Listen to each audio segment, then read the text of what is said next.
Hello, everybody, and welcome to a Slice of Gaming podcast. Let me restart. All right, in three, two. Hello, everybody, and welcome to a Slice of Gaming podcast Dude, what the hell? I can't say It's a November. burrito, dude. Dude, I think so, and I'm not like burping or anything. Okay. Moons, you're gonna have to cut out a lot, buddy. Sorry. No. All right, three, two. Hello, everybody, and welcome to a Slice of Gaming podcast for November 21st, 2025, episode 125. I'm your host, the Uncharted Wolf, and I am joined today by just one other person, but a very special person. I'm joined with Fusion. Hey, look at us. Duo. This is like fourth duo cast of the year with us, I think. It's I, at least the third. I, I think more than that, honestly. It might be the fifth. I don't know. Yeah, it feels.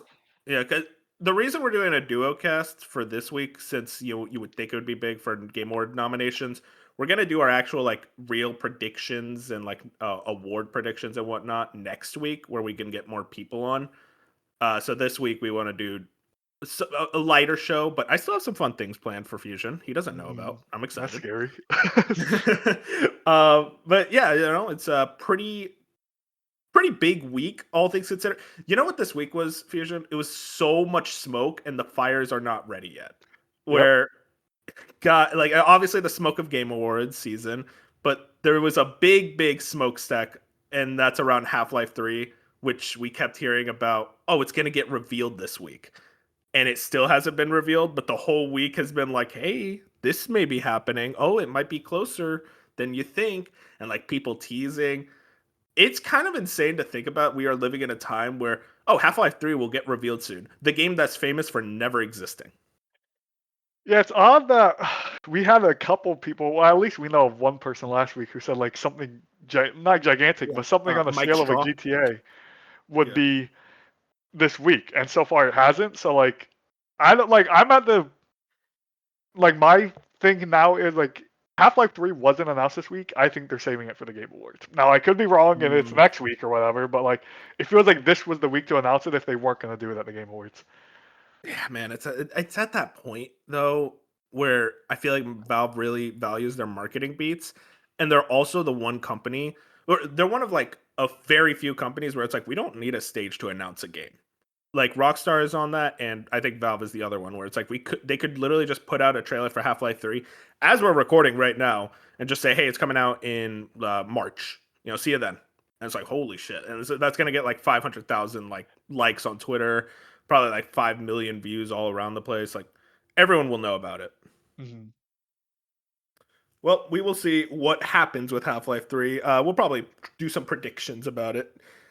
It's just weird. I don't. It feels weird, Fusion, saying the word. Oh, we'll talk about Half-Life 3 later, which is like Yeah, I didn't think that exist ever. and it's like I don't know a lot of the Half-Life lore of why there wasn't a third game and while like I don't understand Dude, why Valve doesn't do third games just ever in general, but it's like Half-Life 3 specifically has been talked about for like decades at this point. Like it's been so it, long. so for Valve with third games in general, it's usually because the second game is kind of perfect and you don't really need it. Like Left 4 Dead 2, that's perfect. You don't need a 3. Same with Portal 2. Like I would love a Portal 3, but like you played Portal 2. That game's Yeah, kind of perfect. It's yeah, so it fucking is. good. And like I would kill for a Portal 3, but it's also like what do you do after that? And Dota 2 is a whole ass esport. That's always like the case with Valve. They're like, we don't need to do anymore. And they also just kind of stopped developing games around the early 2010s when Steam was really kicking off. They were like, okay, we could just stop now. But with Half-Life, I really implore you to look up the history of Half-Life 3, like that development, because it was a thing that was in development. It was like Half-Life 2, Episode 3 originally, and then it was like, oh no, now it's Half-Life 3. And like you go to old interviews of Gabe, and he was like, yeah, we're still working on Half-Life 3, we're still working on it. And I think after like 4 or 5 years, he was like, don't ask me about it. And it just got to the point where it's just they kept getting canceled and revived, canceled, revived. It is a game that's like kind of reached mythos status because it was supposed to happen. It's not one of those things where it's like, oh, it'd be nice if we got a Portal 3. It's like, no, Half-Life 3, we would have been playing it by now, but they just couldn't figure out how to make it work. And also Half-Life 2 Episode 2 ends on a big cliffhanger, so that's why everyone Mm. wants the 3. It's just weird to me that like Valve, obviously they have some really big games out there. Like Dota and CS are still some of the biggest games Yeah, ever. But it's like it's weird to think like in the last 10 years they just haven't made video games. Like they've made some obviously, and it's like yeah, Half Life Alex. Alex was 2020, but it's like they just like they have I don't know. I guess they don't need to. You know what I mean? They have Steam. They Yeah, obviously don't need to. But it's just a thing of like they have teams over there working on video games. What are they doing? yeah. No, I mean they're perfectionists. That's like a big thing with Valve. They play test their games to the absolute maximum, and I think games have gotten so complicated that it just reaches a point where they just don't release anything. But dude, it's like I am such a fanboy of what they make. I mean, Team Fortress 2, a big part of my childhood, and I love Left 4 Dead and Portal speaks for itself. But like I'm always like, God, dude, I want to live in the timeline where they make games. Like they're Yeah. like they never stop making games. Every like 2 to 3 years, it's like here's another Valve game, and it's like, oh wow, it's another masterpiece. But I think Steam was so successful, and they're a private company. They don't have to worry about like shareholders and reaching the next big milestone, that they're like, we're just going to release them when we think we have an idea that's passable, or not even passable, that's perfect. And Mhm. the last big game they released before Alex was I don't know if you remember this, Artifact, in like 2016, 17. And it was basically to catch on a wave of like these kind of deck builder card games. I don't know exactly what the genre was called. I think it was like Hearthstone. It was in that Oh, I do. same But it was for tier. Dota, wasn't it? Like, wasn't it in the Yeah, Dota yeah, universe? Yeah. exactly. And nobody liked. Everyone was like, "This kind of sucks." And it's like the worst part. I always think about this of catching a wave versus starting the wave. And Valve was always known for starting a wave. So when you saw them obviously trying to catch a wave, it was like, okay, well, this is just way worse than what you guys normally put out. Yeah. That is a good point. It feels like when you look at all their older games, it's like they started like with Portal and Half Life and all these things. Are like these are the things that puzzle games, shooters, all that today take Yeah. after. So it's like now they're in a spot where it's like unless they make something new, like a Deadlock, which is very much new in Yes. the way it's That doing the looked cool. MOBA hero shooter thing. It's like that's something that makes sense for Valve because that's what they've always done. They want to create a new thing. So it's like Deadlock's coming at some point, but it's like I wonder if it is just a thing of them like we've been there, done that with all these other franchises. We're not going to put Mhm. something else out unless it's legit a brand new idea.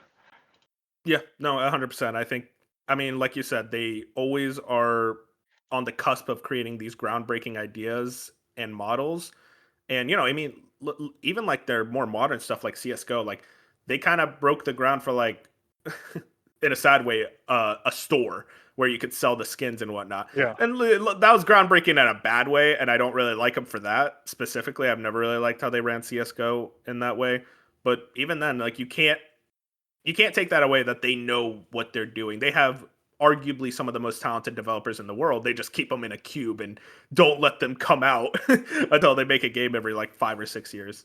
Kind of reaching the point of like Rockstar, where it's like, we'll see you every 5 to 6 years at this point, which, yeah, I wish they made more games more often, but man, when they make a game, everyone's going to pay attention. that's true. I guess it can seem like with Valve, it's like I don't know if I'm getting that game every 6 years. But with like Rockstar, I know they're Mm, creating video games. I mean, like, that's true. like Yeah. Valve, I'm just hoping they're creating a video game every 6 years. But like they never are like confirming, hey, we're making another video game. Yeah, it's the difference between like a video game developer, Rockstar, and a storefront, Yeah, first and foremost, with Valve. I get that. Yeah, I mean, I'm excited. I'm excited that Valve's in the news again because I've always been a dude, Valve me too. fan. They're so They're cool. They're they're so, they're like the best. they're what the industry needs right now.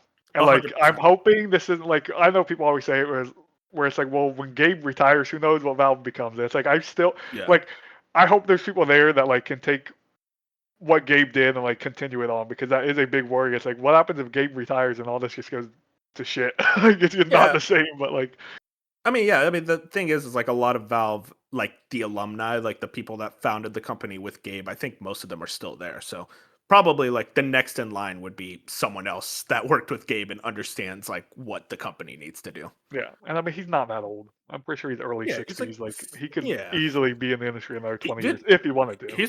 He's looking healthy now too. I mean, he's been taking that Ozempic. Shout outs. So, the Ozempic. Oh man, that was a lot of talk about something that's not even in the news. But hey, I mean, we're just excited to talk about Valve. Honestly, we'll talk more about Valve later. But anyways, if you guys want to find us, we're on YouTube, Spotify, Apple Podcasts, wherever your favorite podcasts are found. We're on it. Please follow us on Twitter and Blue Sky at A Slice of Gaming, and also Like the podcast review is on Apple Podcasts, helps a ton. Let's get right into it. Fusion, what's it called? The first thing, the Game Awards nominees. Now, I did say we're going to actually have like a big prediction special, but I wanted to talk about the actual Game Awards themselves and just in general how we're feeling about them. I'll say for myself, this is yet another year where I'm like, Jeff, we got to figure out these categories.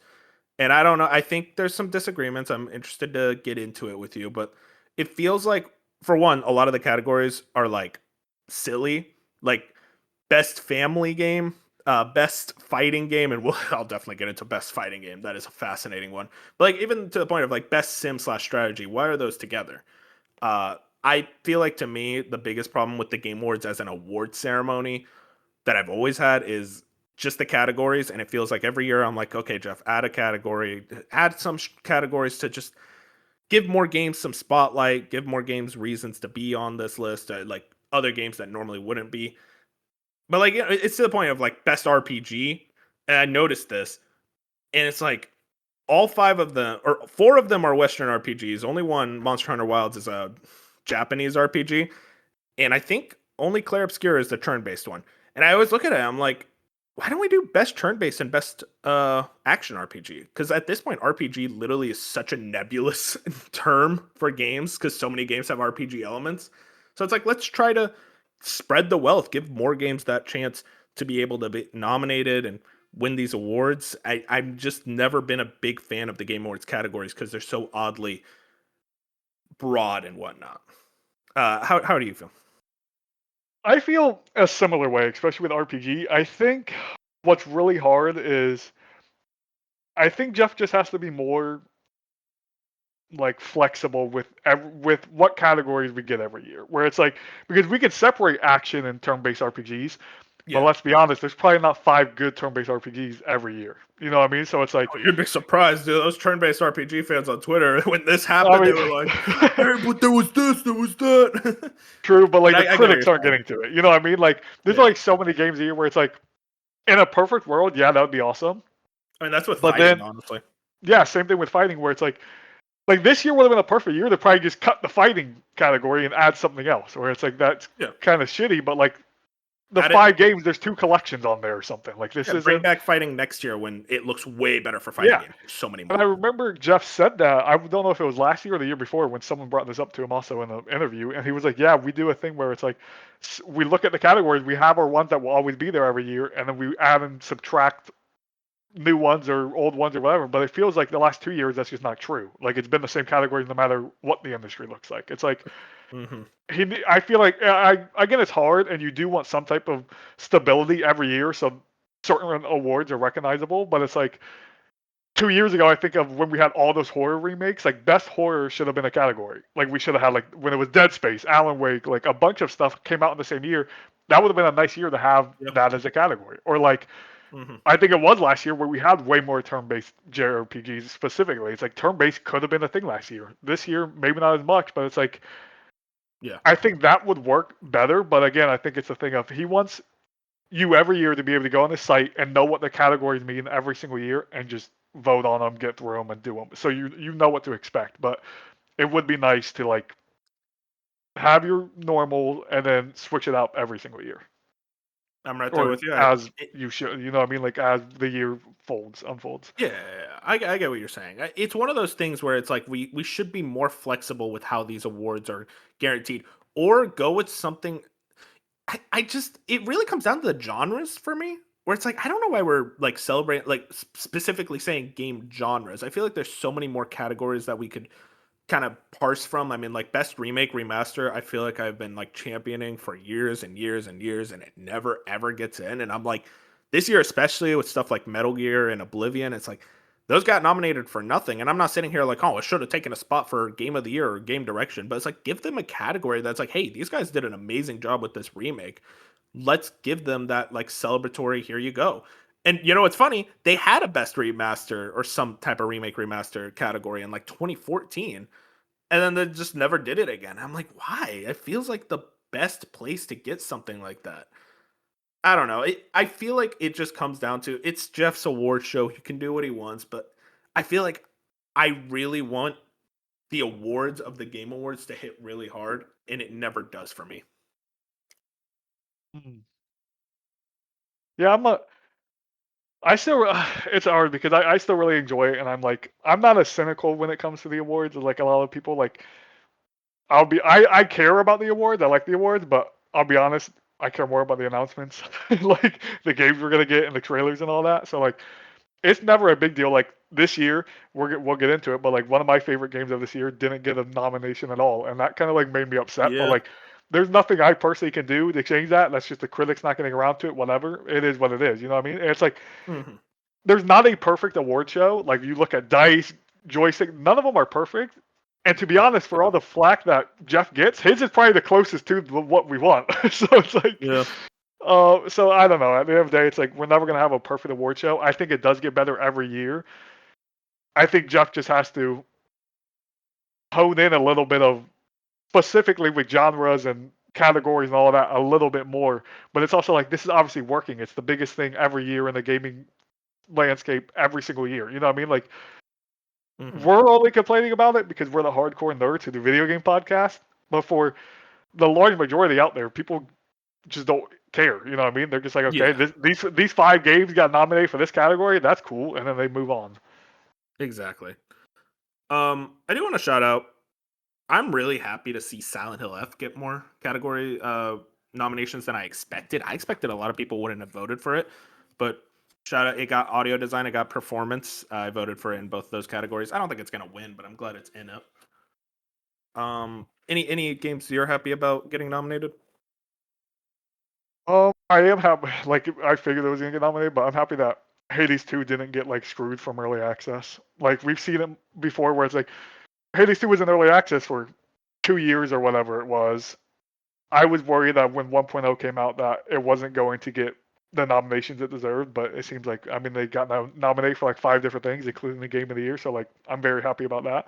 Happy about Silk Song showing up as much as it did Yeah. because Yeah. Bop towards the last few days had me questioning a little bit of this game is really tough, and I did see a lot of critics like not be able to finish it and turn it away, and it was like the least reviewed game of the year, probably because difficulty. I was worried for a little bit there that I was like, man, maybe Silk Song really will just get snubbed because it was too hard Skill or issue. just yeah, or a skill issue basically. Like it really was obviously 2017 it was different. Hollow Knight wasn't what it was when the Game Awards came out, but like Hollow Knight missed completely that year, so it was like Yeah.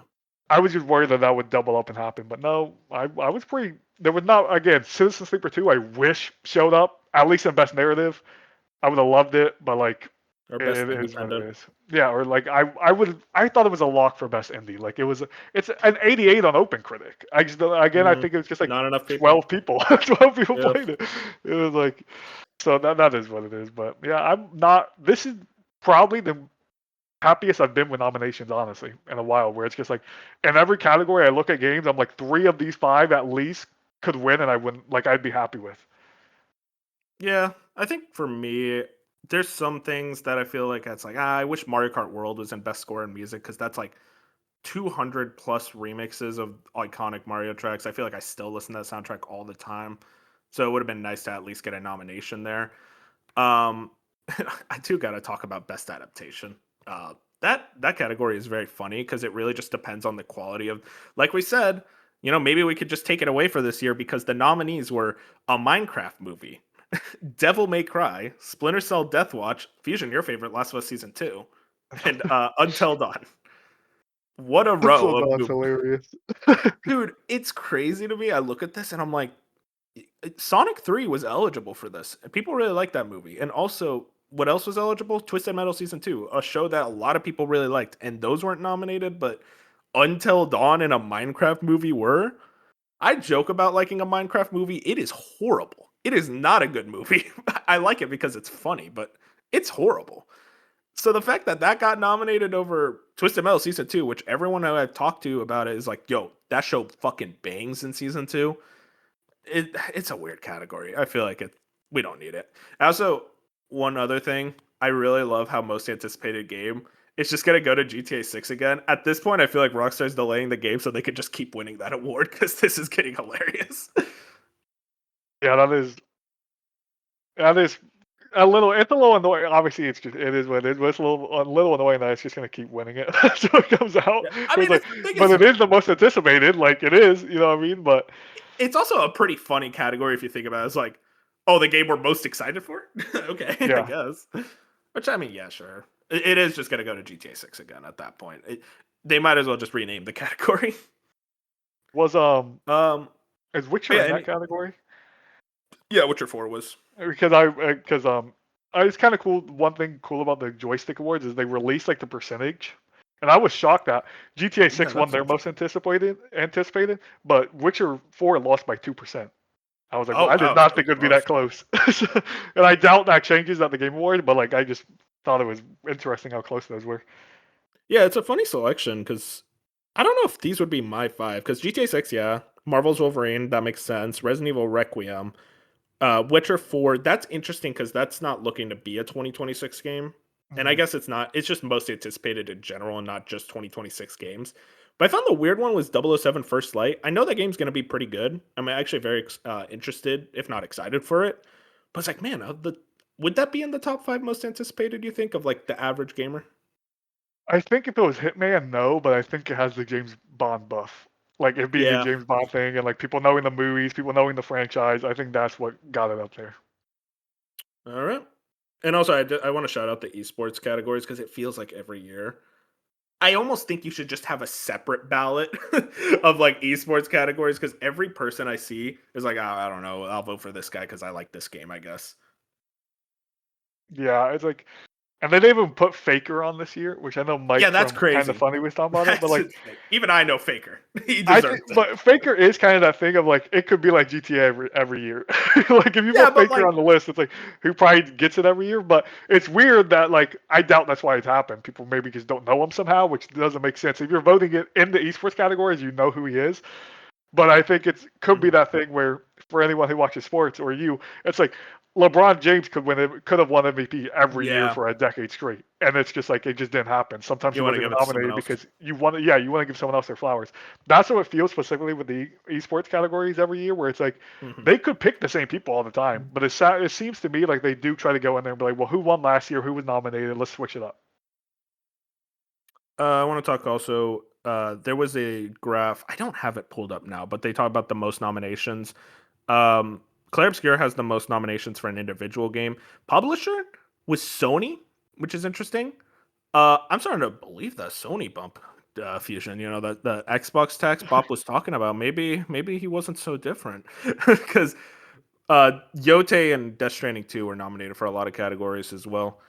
Uh, and from there, I think Silk Song and Hades 2, so like Team Cherry and Supergiant also got nominated, probably like right next to them, which that's exciting. I think honestly, the one thing I'm surprised about is Bonanza didn't get nominated for more categories, specifically action adventure.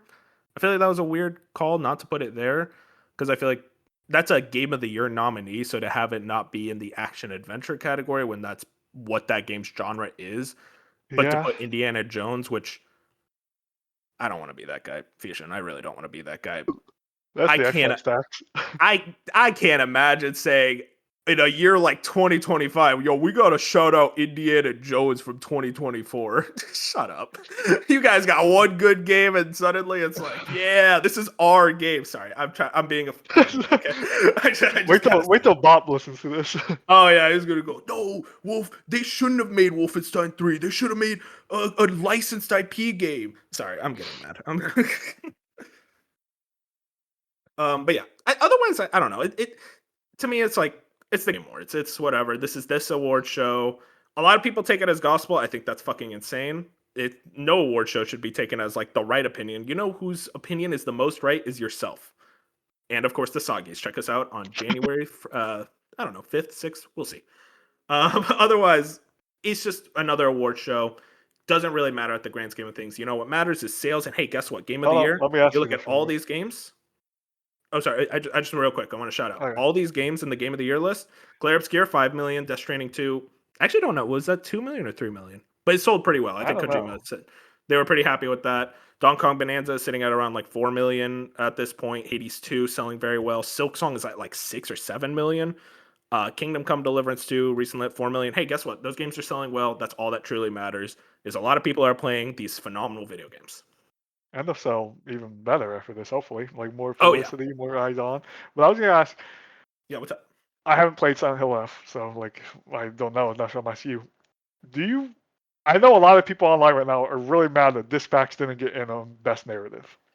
Yeah, The game I look again, I haven't played it, so maybe that is why it's the game I look at here, and I'm like, that's the weird one to me. But like, do you, as somebody who's played both, think Dispatch should have or could have been in over Silent Hill F? I think you're gonna get mad at me. I think it's absolutely fucking asinine that Ghost of Yote isn't best narrative. I'm sorry. That's the one I would have removed for Dispatch. Okay. Well, that either way, I mean, I just wondered if you thought I Dispatch I should be in think Best Narrative. no, Dispatch should 100% be in best narrative. I don't want to be mean to Ghost of Yote. It's a good game, but like it's just I look at all these and I'm like pretty surprised. Honestly, I'm Death Stranding 2, I really like that game. I probably would have put Dispatch over that as well. Hmm. I, I look at that category. I'm like Claire, Kingdom, Silent Hill. Those are the ones that make the most sense. Death Stranding, Ghost of Yote. I'm like, it's that Sony text, man. That's what I'm saying. As Maybe an it just Xbox fan, maybe it was just the reviews I was like at the time I was reading, but I don't remember like I can look at these other four games and I remember specifically like the narrative people being a highlight for the Ghost of Yote, like in the reviews and these other games. man. And it's like I don't remember Silent Hill F like Oh many no, articles ever the writing the about the narrative, but the highlight of Silent Hill F is the narrative, without question. okay. I'm surprised. That was like the main thing every review was highlighting. Is like, oh man, I don't its know, narrative is amazing. maybe I'm listening to the wrong people like normal. Yeah, as per usual. Oh my god. No, dude, Right, seriously, kind of funny. yeah, really. No, Silent Hill F's narrative is actually really, really special. I like my favorite thing about Silent Hill is that it's probably the most art house video game franchise where it's gonna be willing to be a bit weird with its narrative, be a more like metaphorical, like this represents that. And I usually that doesn't work for me, but I like it with Silent Hill because I can hit things too, if that makes sense. So I'm like, okay, Yeah. I'm having good enough gameplay with this story, with all these representations, and I could talk to people about it and dig depth. Yeah, I think Silent Hill is very deserved for best narrative. I actually voted for it in best narrative, so I haven't played two of the games on there. Yeah. But I yeah, mean, I haven't played two of them either. I was thinking about game of the year. I played 4 of the 6. Pretty good. And also my top 3 of the year are all in the game of the year category, which feels very good. Me too. Except I Yep. think I've played 5 of the 6. Oh, really? Oh, Yeah. yeah. The only one you haven't played. No, that's a lie. I haven't played Donkey Kong. I Okay. forgot. So you haven't played 2 That's of a them. lie. Yeah, Listen, Fusion. You know what we got to do over the holiday break? It's Kingdom Come Deliverance 2 time. We got to figure Oh, that I don't out. know if we have time. Well, we got to figure it out. We got to understand why people love it. I know why people like it. I look at that. I'm like, this should be like my shit. I should be into this. I just don't know if I You have the time. you specifically should be into it because you like Skyrim combat and you like that style of combat. I love Western RPGs. I And love it's like that that's the one thing choice and stopping me. consequence. Oh yeah, you don't like the comment. That's Dude, fair. I hate it. I hate it, but it's like if I could just get over it, which again is a hard ask, it's like the combat and the gameplay is the reason you play video games. It's like Yeah. whatever. No, that's fair. I get it. I do want to try to hopefully get to it. I'm more interested. I think I would like that game more than Clair Obscur at least. That's kind of how I think. Um, but I don't know. We'll see if I have time for either. I've been power washing a little too much, man. I gotta get off that game. That should I be up there. can't, man. It's too good. All right. But yeah, that's Game Awards. We'll get into our actual like real predictions and award or what's actually gonna be there and whatnot next week. But let's get into our next story, which is the Xbox Partner Showcase. Happened just a couple days ago. I'll be honest, I always have like really, really low expectations when going into these shows. I don't know about you. I'm like, okay, third party showcase. We're gonna get a lot of stuff on Xbox that we thought was already on Xbox, and we're like, oh shit, things are dire, more dire than we expected. I'm pretty happy with this for the most part. I look at this as just like my expectations were low, so like I'm happy because I got what's it called? The Vampire Survivors game. What was it? It's on the list here. What was it called? Vampire crawlers. Oh, Vampire Crawlers. Okay, Yeah. my dumbass can't read. Okay, so yeah, Vampire Crawlers, and I also got like Reanimal trailer. I look at this, I'm like, I got more than enough. I look at it as like a pretty solid showcase. I don't know about you, Fusion. Yeah, I was in a similar spot. I thought, I mean, I have hopium, so going into like every event, I'm a little higher than most people just because I expect the best from these shows. I Hmm. was not like disappointed with the show at all. I thought this was like compared to the State of Play Japan from 2 weeks ago, the shittiest event I've ever watched ever. Like this was good. You know what I mean? Like Oh, this. you don't like the Japan state of play? No, it was bad. It was so bad. But Nah, it was a pretty mediocre show. no, this was pretty good. Like I did not expect Pro Sworn like was one of the games that showed up here. It's like I didn't expect that to be here. It's like we still don't have a date for that game, but Which one? very similar to like Team Cherry, like Mongoose. Oh yeah, that game that looked awesome. Mongoose Rodeo, I think, is the dev team. They're a very small team, just like Team Cherry is. They obviously took inspiration. They said they took inspiration from Hollow Knight and Bloodborne, like, and you can see it in the style of game it is. Oh. And I it's mean, like, Hollow Knight took inspiration from Bloodborne. That's not too yeah. surprising. So it's like that's just a game I've kept my eyes on. Their PR is also the same like marketing manager as Silksong, like same dude. Yeah, So it's like, I've heard about it in the past. I completely forgot about it until it's showing here. And I was watching like the kind of funny reaction. And Andy was like, "Oh, this game," and I was like, "Oh shit, this game!" At the same time because I'm like, "Oh yeah, I forgot about this. It looks awesome." yeah, it's cool news that will be in Game Pass. Like, good for them. Yeah, And there was just a cool like few other surprise, like the Hitman with Slim Shady thing. It's like, okay, I'm down with that. Like that's the so last funny. thing I expected, but give me a reason to go back for an hour to play Hitman. Okay, like God, that's you know, fine. dude, my problem with like the Hitman like kind of elusive targets is it's always people I either have no beef with or I like, and I'm like, I want to be like a Hitman for like someone I hate. Like, let We're me kill killing, Jared Leto. yeah, but we're killing Slim Shady. We're killing Shady, not Yeah, Eminem, we're bro. killing You the gotta bad think one. about Yeah. it. And I think he's performing Houdini in the game or something, Oh, which that is would be that's that would be awesome. stellar. That's awesome. And then I like like it. a surprise like Zoo Punk. Like this show had a thing where it's Yeah, like, okay, you gave me Pro Sworn, which is like a game I know about, but it's cool that it reappeared here, and you're telling me it's in Game Pass. Win. And then you have the Hitman thing, which is a game I love, and it's just like a free DLC thing that I can go back to. Okay, win. And then you have this random game no one's ever heard of, Reveal Zoo Punk, that I'm like, does it look looks like it's fun. running awfully? Yeah, but it's like this looks fun. So it's like It, I'm it rem- excited to keep my eyes on it. I look at it. I'm like, I think this is gonna be a better version of Biomutant, which I'm like, I'm so down for because I always like the Yeah, idea of Biomutant. it's a um, good point. I mean, for me, it's Vampire Crawlers. That's like my number one, where you're combining Vampire Survivors and Slay the Spire. You ever wanted to inject me with like what I like about video games? That's it. It's Vampire Crawlers. That shot up my most anticipated list so quickly. I'm so into it. It looks fucking awesome. All the numbers on screen like Vampire Survivors. It's like, damn it, dude. I have a problem. I have a problem. I have a number goes up problem, man, and this is exactly the problem. You guys got to stop feeding me these 10 out of 10 games so I can actually go play like a real game instead of playing fucking like Power Watch Simulator Vampire Crawlers. Yeah, this is my pocket. I've accepted it now.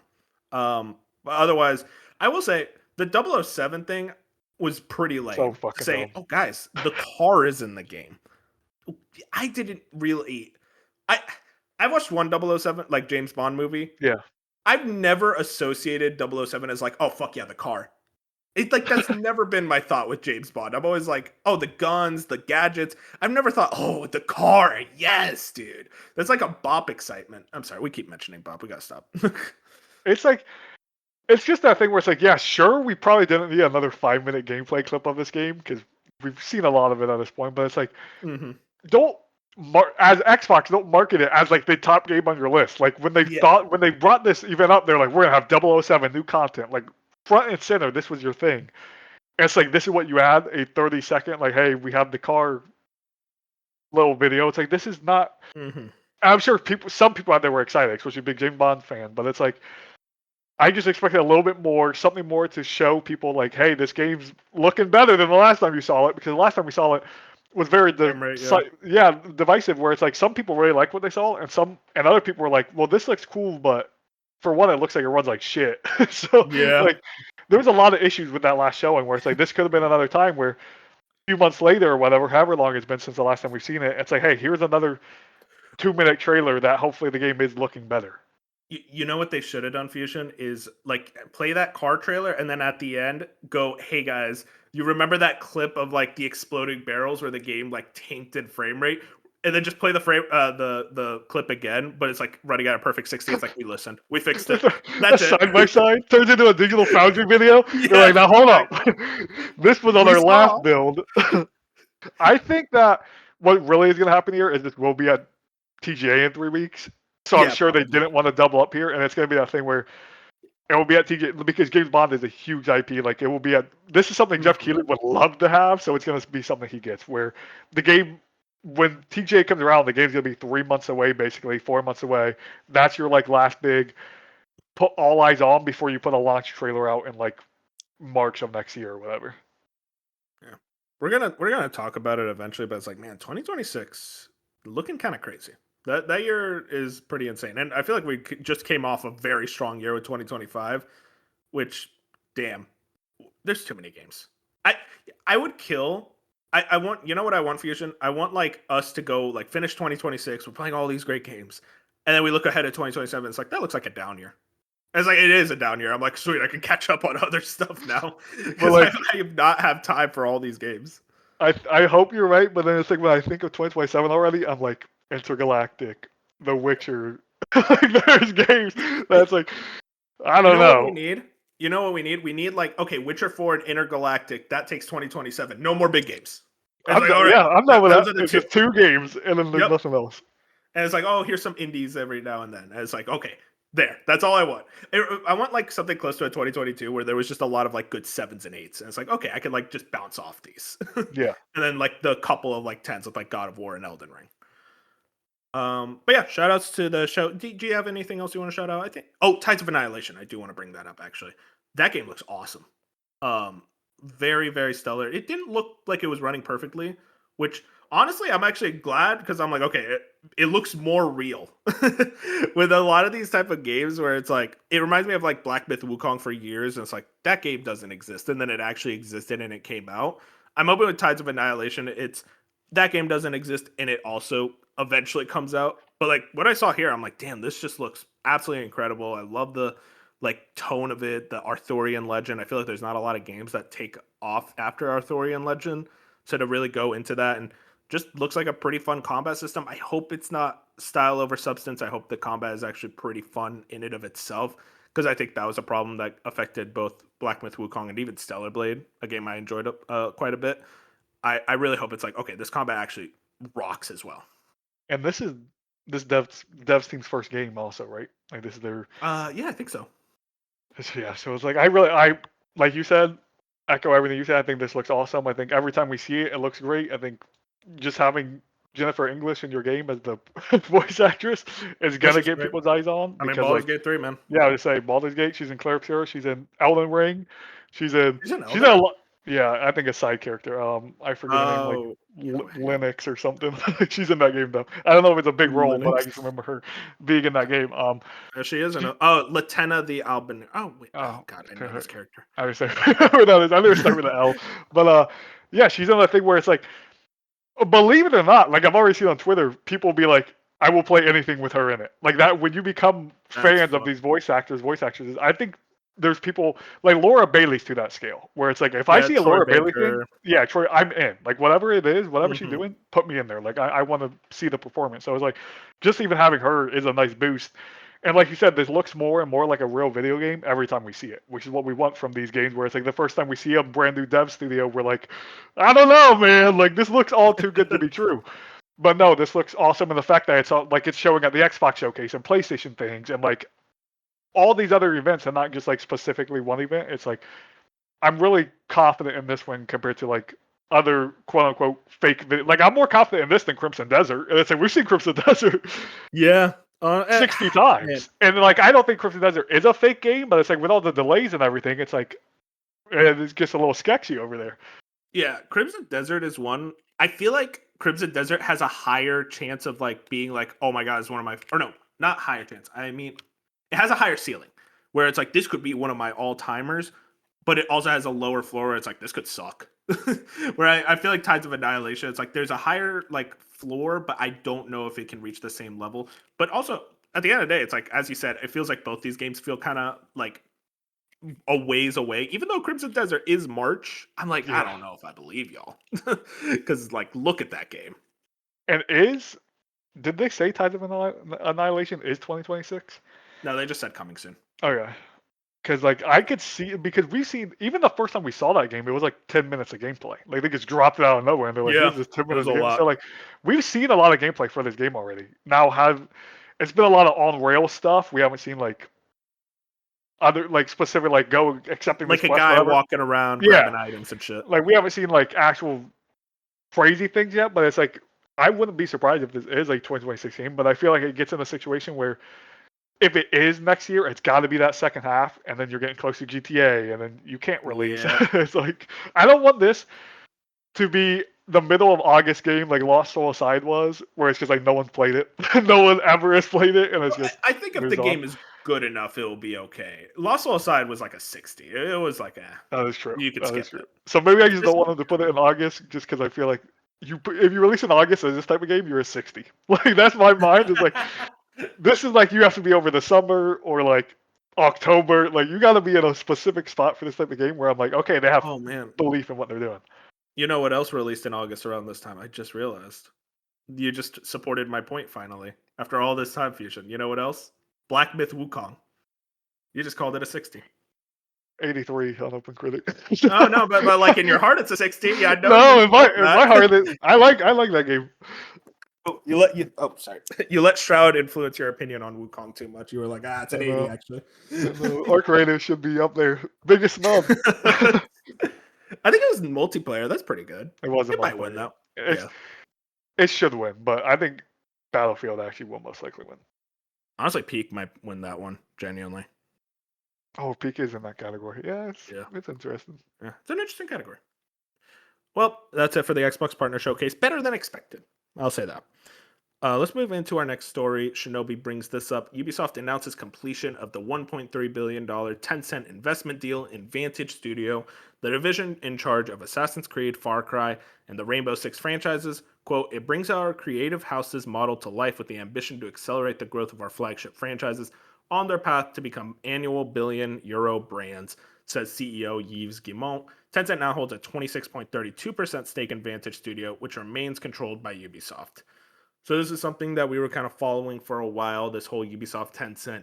Is it a merger? Is it a buyout? It seems like they basically separated their IP into this other thing that Tencent is going to have pretty decent control of. It does beg the question: what happens to the IP that are not a part of that aren't Assassin's Creed, Far Cry, Rainbow Six, Prince of Persia, Rayman's. I don't know if Splinter Cell would count because I guess Splinter Cell would count because they just specifically note Rainbow Six and not Tom Clancy. So I think Splinter Cell would be part of the larger Ubisoft and not Vantage Studios. I also wanted to bring up, I couldn't find the headline. It was a thing I saw of Assassin's Creed apparently overperformed. So it seems to be selling actually very well for Ubisoft, which I don't want to say surprises me, but it was like a pleasant, like, oh, okay. I'm actually like, I guess that makes sense. This was Assassin's Creed Japan. This was their big like break the glass moment, and it seems like the online noise didn't really necessitate to the actual sales data. But Fusion, you're a much bigger Ubisoft fan than I. How do you think this whole Tencent deal shakes out for the rest of the company and its future? Yeah, it's interesting because like we're we've been like hating on Tencent for so long. I feel like usually Yeah, when Tencent's involved in something, you're like, okay, this is the worst thing that could ever happen. I don't think Tencent really is the worst company out there. Like, there's been worse companies like the Embracer, Saudi. Yeah, Saudi. Like, there's a lot of companies worse than Tencent. I think we just want to hate Tencent because they own so much and they do have like a monopoly in certain and elements then of the gaming China. industry. It's a Yeah, weird and they're like, thing. and Hoax is a weird thing, but like some of the Tencent stuff is good, and it's like it can work out. And if this is the only option for Ubisoft to survive, then so be it. You know what I mean? If the other option is like Ubisoft can't stick around and these franchises are just dead in the water, then I'm happy they're giving them to someone else to work with. Now, Hmm. we'll see in a few years if this pays off and it actually works out.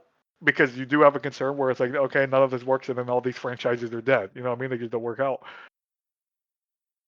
I don't know, Yeah, especially like Far Cry specifically, where it's just like that is my favorite Ubisoft franchise. So like I worry for the future of Far Cry, but it's also like Far Cry under direct Ubisoft hasn't been all sunshine and rainbows anyway. So it's like at this point, mhm. I don't really have a true opinion on if this is good or bad or what for Ubisoft yet. It's just like give it a few years and we'll find out. Yeah, it's hard to really like know what's going on with the merger now because we just don't really know where it's going to lead. This is a very like we're on ground zero of what is effectively the future of Ubisoft, a company that, let's be honest, without Tencent on their own, being a solo company, they have not been making great decisions. They've been making a lot of stupid calls and weird choices and really canceling a lot of stuff that would have probably made a lot of sense, but they, obviously there was that thing about the Civil War Assassin's Creed that caused a big outcry that they canceled that. Just this whole sense of insanity, it feels like, with this company and constantly being in the news. But I don't know. It's hard to say of like, oh man, I'm glad Tencent owned them, but it's maybe this is the better case for the company. Maybe now they'll make better decisions, at least with these IP. But again, it's like they don't own all the IP. It's they have this whole nest of IP like Rayman and uh, Splinter Cell and Prince of Persia and like a bunch of others, a lot of others that aren't even going to be like touched by Tencent or that holding company. It's like, what does Ubisoft do with those? Are they just going to call off all the teams that are in charge of them? Are they like, okay, we're just focusing on these three like kind of temp poles? It's hard to say. I don't know. It's just right now, it's pretty difficult. I did find on the gamesindustry.biz article written by Lewis Packwood, Assassin's Creed Shadows was described as overperforming along with the Assassin's Creed back catalog. The company cited an increase to player session days over a 2 year average, driven by DLC for Shadows and a free update for Mirage. Rainbow Six, meanwhile, missed revenue expectations due to, quote, a temporary surge in cheating, which the company said is being addressed.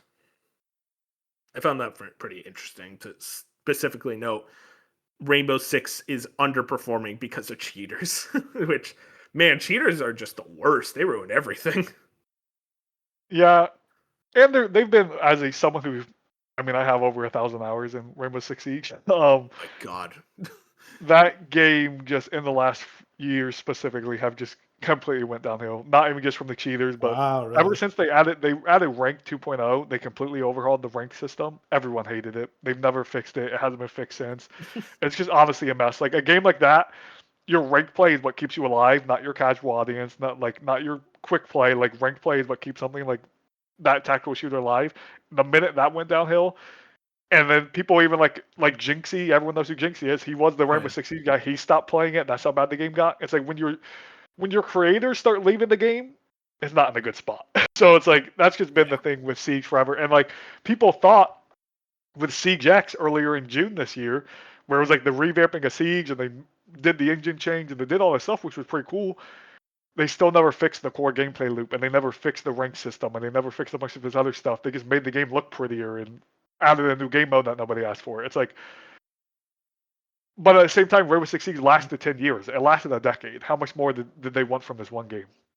I mean, they really wanted to basically sell this as a Rainbow Six 2. Hey, guys, come back. We're basically rehauling this whole game. But it seems like, as you said, a lot of the community has not been happy with the state of the game. Yeah, and then the Assassin's Creed Shadows thing, it doesn't shock me that they overperform because like was it a million in a day or 2 days or something? I remember that Uh, like 2 million in first 2 days, I think. yeah, it was something insane where like I remember because I think we were on the podcast, I don't know if it was you or Moon or someone before that, and you guys were saying like I don't think this is gonna sell that well. And like it sold like Shadows has sold way better than Calling me out. Okay. most casual players thought. You know what I mean? Like Assassin's Creed is still a $1 billion franchise, and yeah, it took them 20 years to finally get to Japan, but people showed up.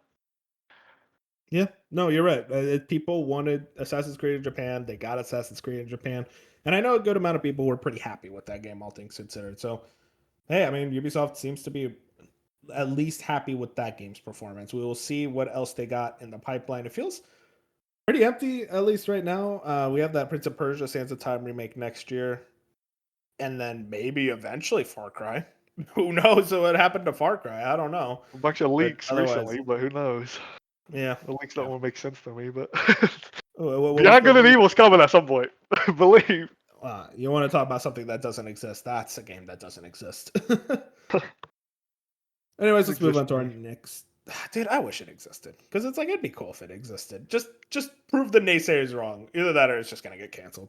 But eh. Next story. I just want to shout this out. Reanimal got a release date launching on February 13th, 2026. Demo is actually now available. I didn't actually read that part specifically. Shinobi brought that up, by the way. I think this game looks really cool. I saw the showing at the Xbox show and I was like, damn, this looks great. Really into it.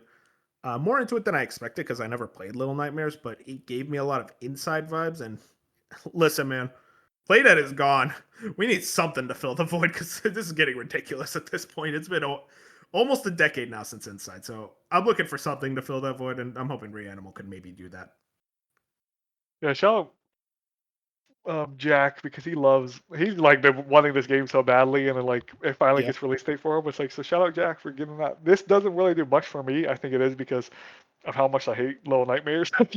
I look at this, and I'm just Whoa, like, whoa! I thought you just hated Supergiant. You just hate no, Little I Nightmares. don't like, yeah, I don't like Little Nightmares. I don't actually hate it, Uh, but like I can, like I've put multiple hours into the first Little Nightmares. And I'm just like, I can't do it. Like I don't know why. Like it's not filling the inside void the same way, man. yeah, so the fact that Supermassive then also got involved, it was like just hell. Like it was just like this is this is actually the worst that you could do for this franchise. And Oh, also it was, just side note, I did call that was the worst game they ever made. Um but yeah, so literally. shout out Jack. But yeah, this I could see though why you're getting like inside vibes. I have seen a few people say like this is giving me more inside vibes than Little Nightmares vibes. So like I haven't watched this new trailer.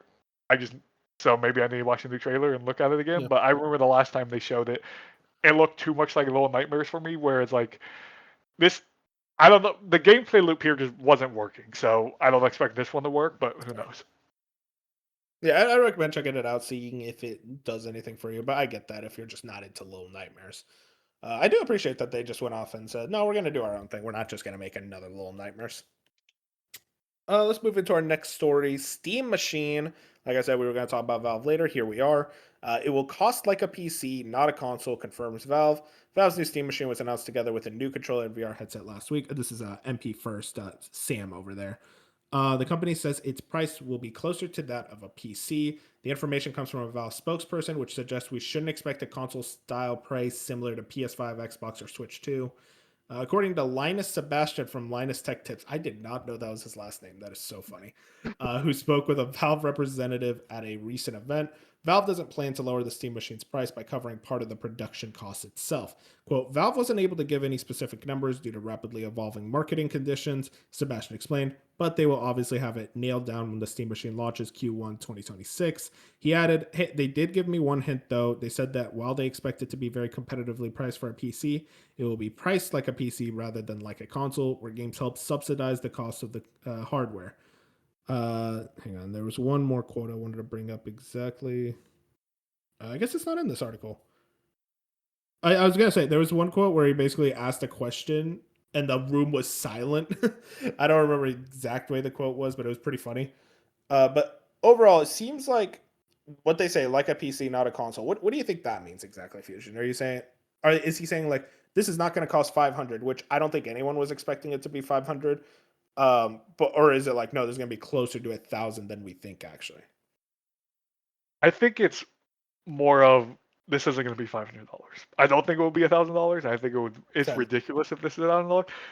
I think I understand why this is a surprise for a lot of people. I guess for me, I was like, this was never going to be priced like a console. Like it just wasn't. You know what I mean? Like this is Yeah, it was still always a going to cost more. PC. Yeah, this is still a PC. You know what I mean? Like now, I think Valve does get into an issue if this is north of $800. I don't think. I think when Yeah. people realize what the actual tech inside of this box is and how their PS5 Pro is stronger and like Hmm. even maybe basically the base PS5 is probably stronger. It's like once they figure those things out, they're gonna be like, okay, well this I'm not paying $900 for this thing. This is ridiculous. Hmm. I think Valve knows that and they're smart and they already lose money to this day on the Steam Deck. You know what I mean? Like that's the thing they're losing money on constantly by making it. So it's like I think it will be. quote unquote console price now because of the console market. Like to me, this thing's like $700, and it's like I would never consider $700 console price, but it is right now because of tariffs and how bad the economy is. That's just how it is. Yeah. So like I'm hoping by what Valve means by console price is the normal original console price of consoles usually being 400 to $500. If they're talking about it won't be the console price and they're talking about the current prices of the consoles, then I think they're in for a rude awakening personally. Even though there's Yeah. millions of people excited for this thing, but again, there's a difference between being excited for something and then seeing that like $9.99 or however much this is going to cost, where it's just not going to add up. Where most people excited for this box are casual fans who are like, "Oh my gosh, I can get a PC in my living room." Well, when your PC in your living room now costs twice the amount of your PS5, then you're gonna have some issues. Yeah. I'm with you that I think this is about $600 to $700. That range sounds about right to me. I think, like you said, it's not console price the way we think of console price, but probably what console pricing is looking towards, which is that $700 range. You know, stuff like the PS5 Pro and like the Series X price increases. We're getting closer and closer to 700. I think it's gonna be sitting around that range. And like you said, it's like I think they would be in for a rude awakening if this is $900. That's just not the way you get into the entry point. I think Valve is smarter than that, not to do 900. If they do 900, then I don't know what the fuck they're on about. But hey, who knows? I really doubt it though. I think they're a smart enough company. They like you said, they lose money on Steam Deck, and I think they're willing to lose some money on this because they want to get more people into the PC ecosystem. And like you said, the people who are excited for this thing are wanting it as a PC in the living room. And let me tell you, Fusion, I'm really fucking excited for this thing. Like, this is, I've thought about this thing since it's been announced. I don't know if we've talked about it, you and me, about this thing, but I, I'm not joking when I say it's like this is my top five most anticipated games of the year. The Steam machine is on there, or like whatever. I forget what it was called exactly. It's not Steam machine, right? Or is it? Yeah, it is. Or did they just reveal the box? It's a Steam Oh no, machine. it's called the Steam Machine. Okay, my bad, my bad. But yeah, it's in my top five most anticipated. I cannot wait for this thing. This is exactly what I've been wanting for a while. Just a nice, ease of use way to get into that Valve ecosystem that I love so much. But I don't like hunching over on a computer. I like sitting down, relaxing, playing a game with my controller, and this is kind of the way I want to get into it. Now, you're super excited now, which is awesome. That's great to hear. Yeah, look at the Were price you though. no, were you excited before this thing was announced, or was this the thing where it's like this was announced and then you're like, wait, this thing looks cool? like, I, like I, you, I, it was that thing where I wasn't letting myself get announced because I thought it would be, or I wasn't letting myself get excited pre-announcement, like just like the Mhm. rumors of it, because I thought it would be like a 2026, 2027 thing. I thought it was way in the future. I didn't realize they were like, okay, it's coming out 2026 Q1. That's what got me excited because it's way closer than I imagined. Yeah, and I think again, the pricing and if Half-Life 3 is real Oh are my two god, things to me that shows how serious Valve is about this.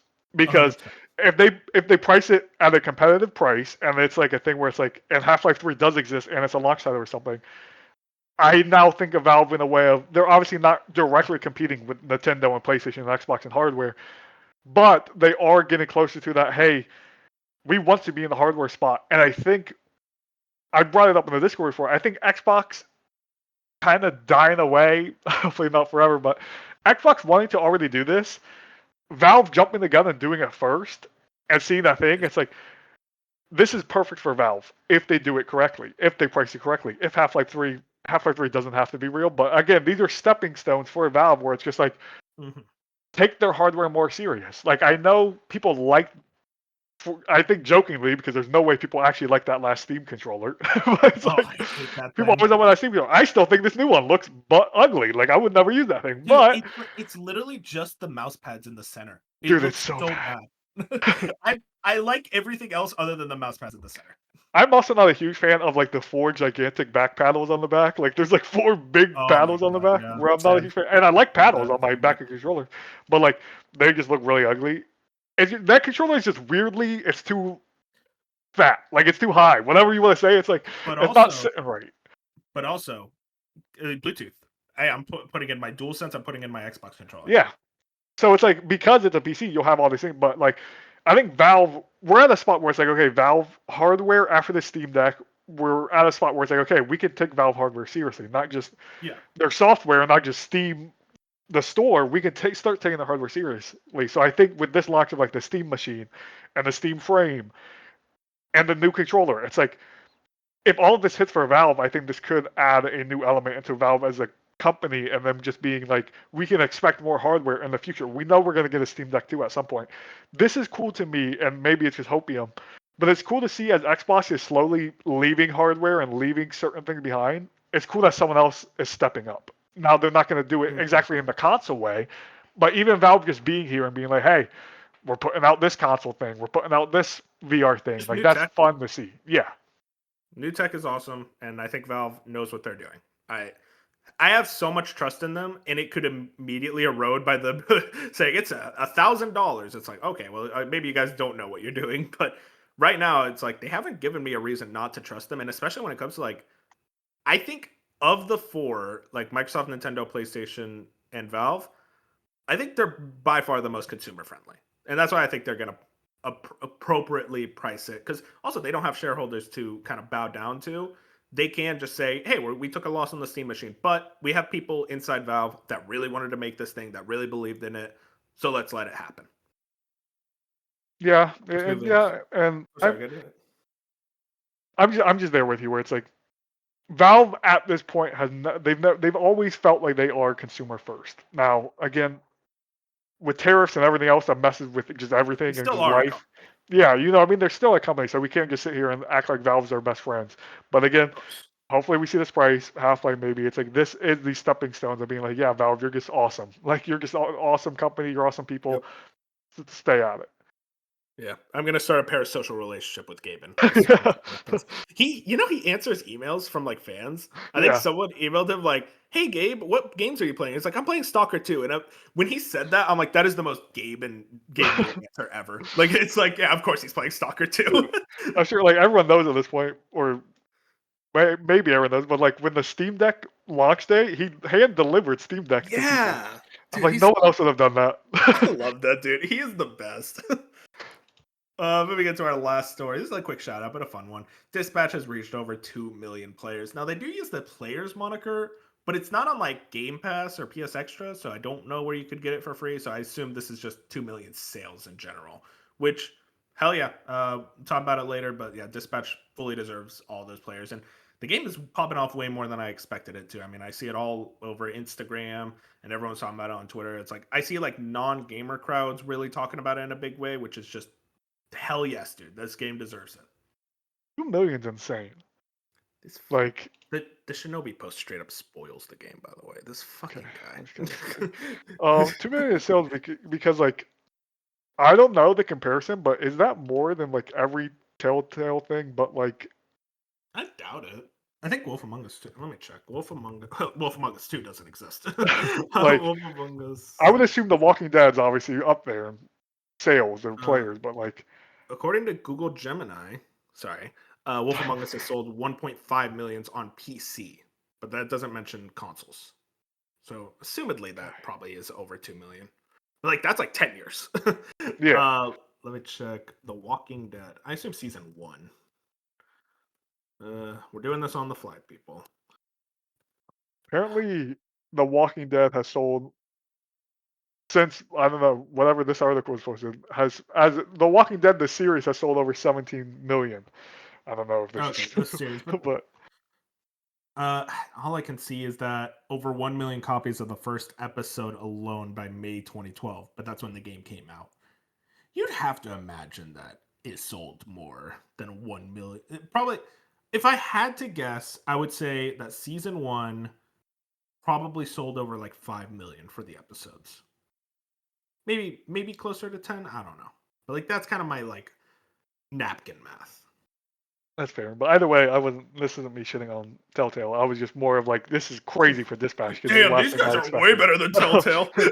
Because like, this is just like even from our group, I'm finally getting to it, and I'm sure we'll talk about it later. But even from our group, was like Mhm.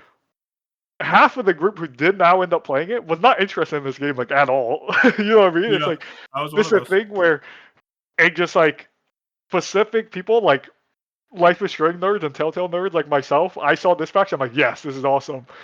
It's cool that this is out there and getting so much hype and getting so much buzz and just like 2 million. I mean, and then they say already it was like they're looking to beat like their 3-year record or their 3-year prediction in like 3 months or something insane.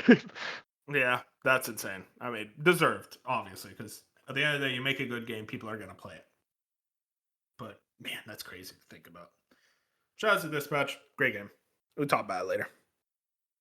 No Fusion, that's technically it for all the news. But our good friend Matt Oh Piscatella decided god. to share the October best-selling premium games. You're playing solo I mode, just man. said this seems like too much pressure. I'll give you more hints than usual, but I think you could do this. You can do most of these. This is Yeah, you say October. that. There'll be a So, Dragon Ball, I forget again. October 5th to November 1st. October 5th or November 1st. Okay, Battlefield. Battlefield is number one. Dude, also just talking about Battlefield for a second. Dude, Holy cow, the sales, sales on that thing, holy dude. shit. Yeah, Holy. it's gonna talk about it in a second. I think he did some I big. did not expect that. Like I knew it's OL, not like that. Okay, so Battlefield, Call of Duty. I Call of Duty, assume real one of quick. them. I found the Battlefield 6 thing. Battlefield 6 produced the highest single month US physical and digital full game track dollar sales total in 3 years. The last title to generate a larger full game track dollar sales in a single month was Modern Warfare 2. The new Modern Warfare 2. Yeah. Imagine if Oh, it was yeah. Modern Warfare 2 2009. That would have been crazy. Anyways, yeah, Call of Duty, you said, I don't think it's actually on here. Really? It's not. Probably because, like, the next one was coming out the next month. So probably That makes people. sense. I just thought maybe Black Ops 6 held on. Yeah, no, it's not there. Um, well, I'll just get the sports game. 2K, 2K number 4. Madden. Is Madden still on there? Number 6. Wow, number 6 still. Damn. Yeah. Um, FC, FIFA. FC FIFA is number 5. Am I missing a sports game? College football. College football number 12. I think you got them all. Yeah, you got all the sports It's just games. insane that you can name 4 sports games and they're just all on there. God, the US, man, they love their sports. October. Pokemon was October, right? Yeah, Pokemon, that's number 2. Okay. Oh, Ghost of Yote. Ghost of Yote number 3. Oh, Dude, the wow, Pokemon skills are actually 3. really funny too. I'll bring that up later. But yeah, Ghost of Yote is number 3. Interesting. It technically it was part of last month's reporting period, so I think it was higher last month technically. Mm. Okay. What else Oh wait, came no. out? Last month rank was number 4. Sorry. Oh, So okay. it rose a spot. But yeah, that's the whole month versus like I think it had 2 days last month. Just throw freaking GTA and Red Dead on there because they're somehow always on there. GTA 5 and Red Dead 2, number 19 and number 20 Oh, respectively. they're going towards the bottom here. Dude, Red Dead 2 was last month 20, this month 20. Oh my gosh, dude. They never stop. They never stop. That game just entered like what was it, top 5 something? Most sold games of all time? Yeah, it's in the top 5 best-selling games. I think the last game it beat was Wii Sports. And that was a game that was bundled with every Wii. Yeah. Insanity how much games sell now. Um, what else came out in October? You're missing a couple Was of new ones. I'll tell you that. was that Mario Collection October? Yeah, Mario Galaxy 1 plus 2, that's number 13. Okay. That's interesting because it was part of last month's reporting period, and it was at 14 there, and it's 13 here. But it should also be noted, Nintendo games do not count digital sales for NPD. Okay. So Pokemon was number 2 without digital sales, Yeah, which that's is insane. so funny. Minecraft. That'll be on there, I hope. Minecraft is number 17. So how many am I missing? You're missing less than I expected, honestly. You're doing pretty good. I'll tell you now, you're missing some new games.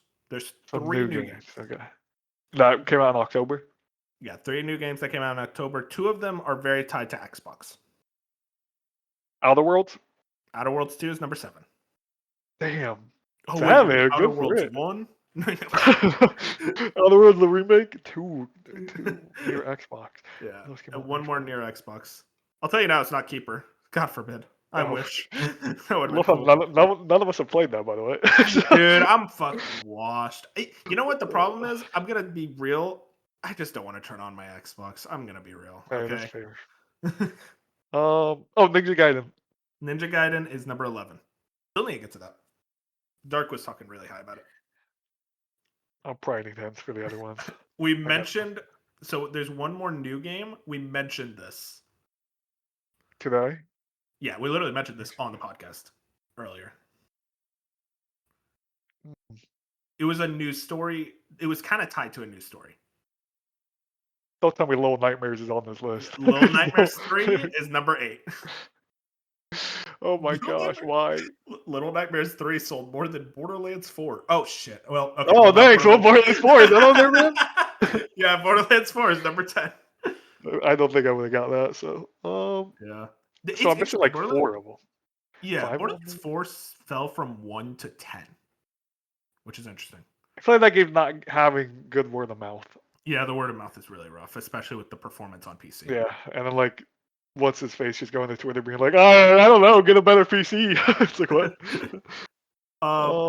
Okay, so I'll tell you now. You missed 3 games that came out in September. End of September. End of September. One of them is nominated. I'm just gonna name games I know came out in September. Silent Hill. Silent Hill F is number 16.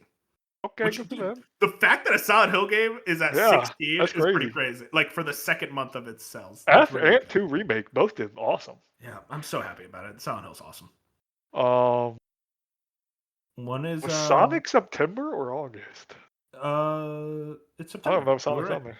Okay. Yeah, Sonic Racing Crossroads, number 15. Now I have no idea what else came out in September. Okay, think about what game Bench keeps saying peak towards.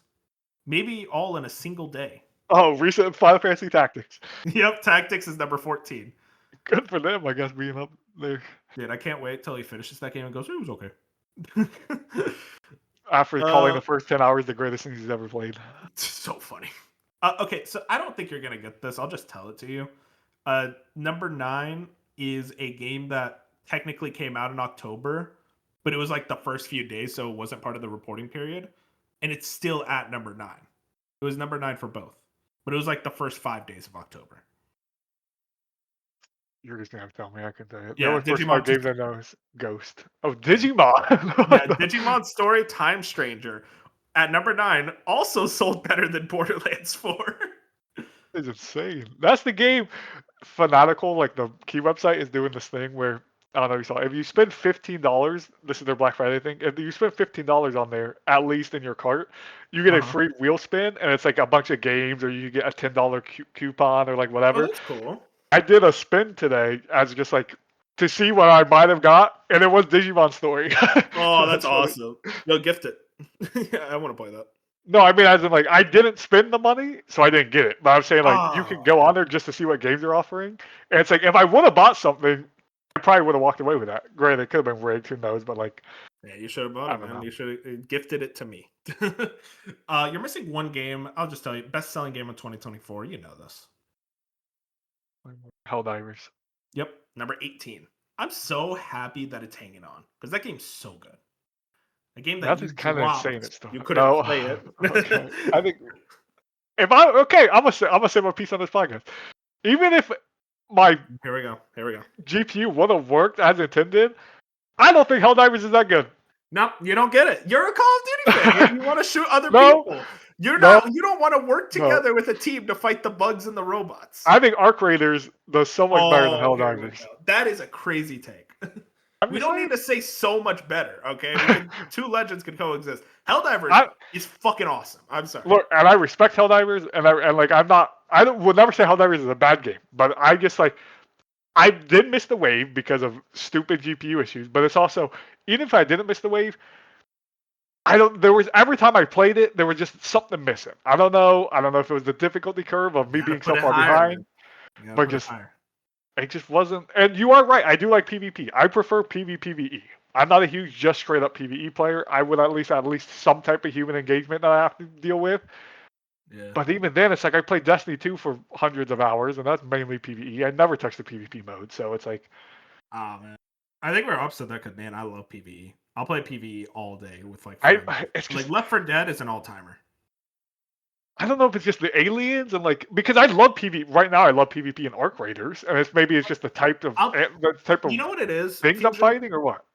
Did you fight the bugs mostly? Because I think the robots and eventually the Illuminant are 10 times more. I would say I fought the bugs more than the robots. I had one robot fight, which I think was just unfair on my point. Like it was right when my GPU finally worked again, I'm level 1 or something, level 2, very low level. Oh All my yeah, you were friends are gonna get super high screwed. level. They just threw me in super hard difficulty on robots. It was one of the most obnoxious video game moments of my life. Like, it was so bad, and like, that's not the game's fault. That's just my friends throwing me into it and thinking it would be fun, and it was miserable. And I'm like, I never want to play this again. Like, I don't want to touch this Oh game. man, that's an all-timer video game. Maybe one day you'll see the light. I love Helldivers, dude. Um. Anyways, real quick, that Pokemon stat. So, Pokemon Legends EA ranked second overall during October and was the month's best-selling game on Nintendo platform. It launched as 2025's best-selling physical game year to date. Oh my gosh. Best-selling physical game. So that tells me with the digital sales, it might be around the same range as Battlefield, if not the even better. Maybe I less would though, because I think no, I would say official better. stats came out. I think it Oh, would you be think better. so? Yeah. Yeah. Nintendo games tend to shift more towards physical. That's my thing. But like, maybe you're right. I don't know. But that's crazy. Pokemon just unstoppable, which is fascinating. And does Nintendo Um, count the bundle in that? do they count the bundle? Yeah, Oh, like like the Switch 2? No, yeah. because that would be a digital code. So that probably wouldn't be Okay. counted. Yeah, and then Ghost of Yote was October's number 3 best-selling game overall and currently ranks 10th for the 2025 year-to-date period. Ghost of Yote is third on the PlayStation year-to-date best-selling titles chart, behind only NBA 2K and Battlefield 6. So yeah, Ghost is doing really, really well too, which is fascinating when you look at all the like grifters who are like, "Hey, it's I was, selling terrible," I was and about then to say the it's like, same thing. "No, it's no, You go on okay, Twitter and okay." apparently it's a flop, but somehow doing better than Tsushima and like people just don't make sense. Like when Tsushima came out on 2020 on the PS4, they had over 100 million consoles out there. Like the Dude, player and you base was gotta higher on the remember, PS4. those people do not have brains, do not engage, they're not smart. We're smart. Gosh, it's just like I just hate that I coexist on the same planet. Like go, like leave, go somewhere. Yeah, that's what I'm saying, bro. Oh man, it is fascinating. You look at the best-selling year to date, kind of like of the 2025 games. Right now, top five: EA Sports College Football 26, Borderlands 4, Monster Hunter Wilds, NBA 2K 26, and Battlefield 6. I think about with Monster Hunter Wilds, and I feel like if they fixed the PC issues quicker and it had a longer tail, I wonder if that would be number two. I don't think it would have been Battlefield, but I wonder if it would have sold more than 2K. Yeah, yeah, that is interesting. I just can't. I just still can't believe Battlefield. It's just everything they keep saying It's about.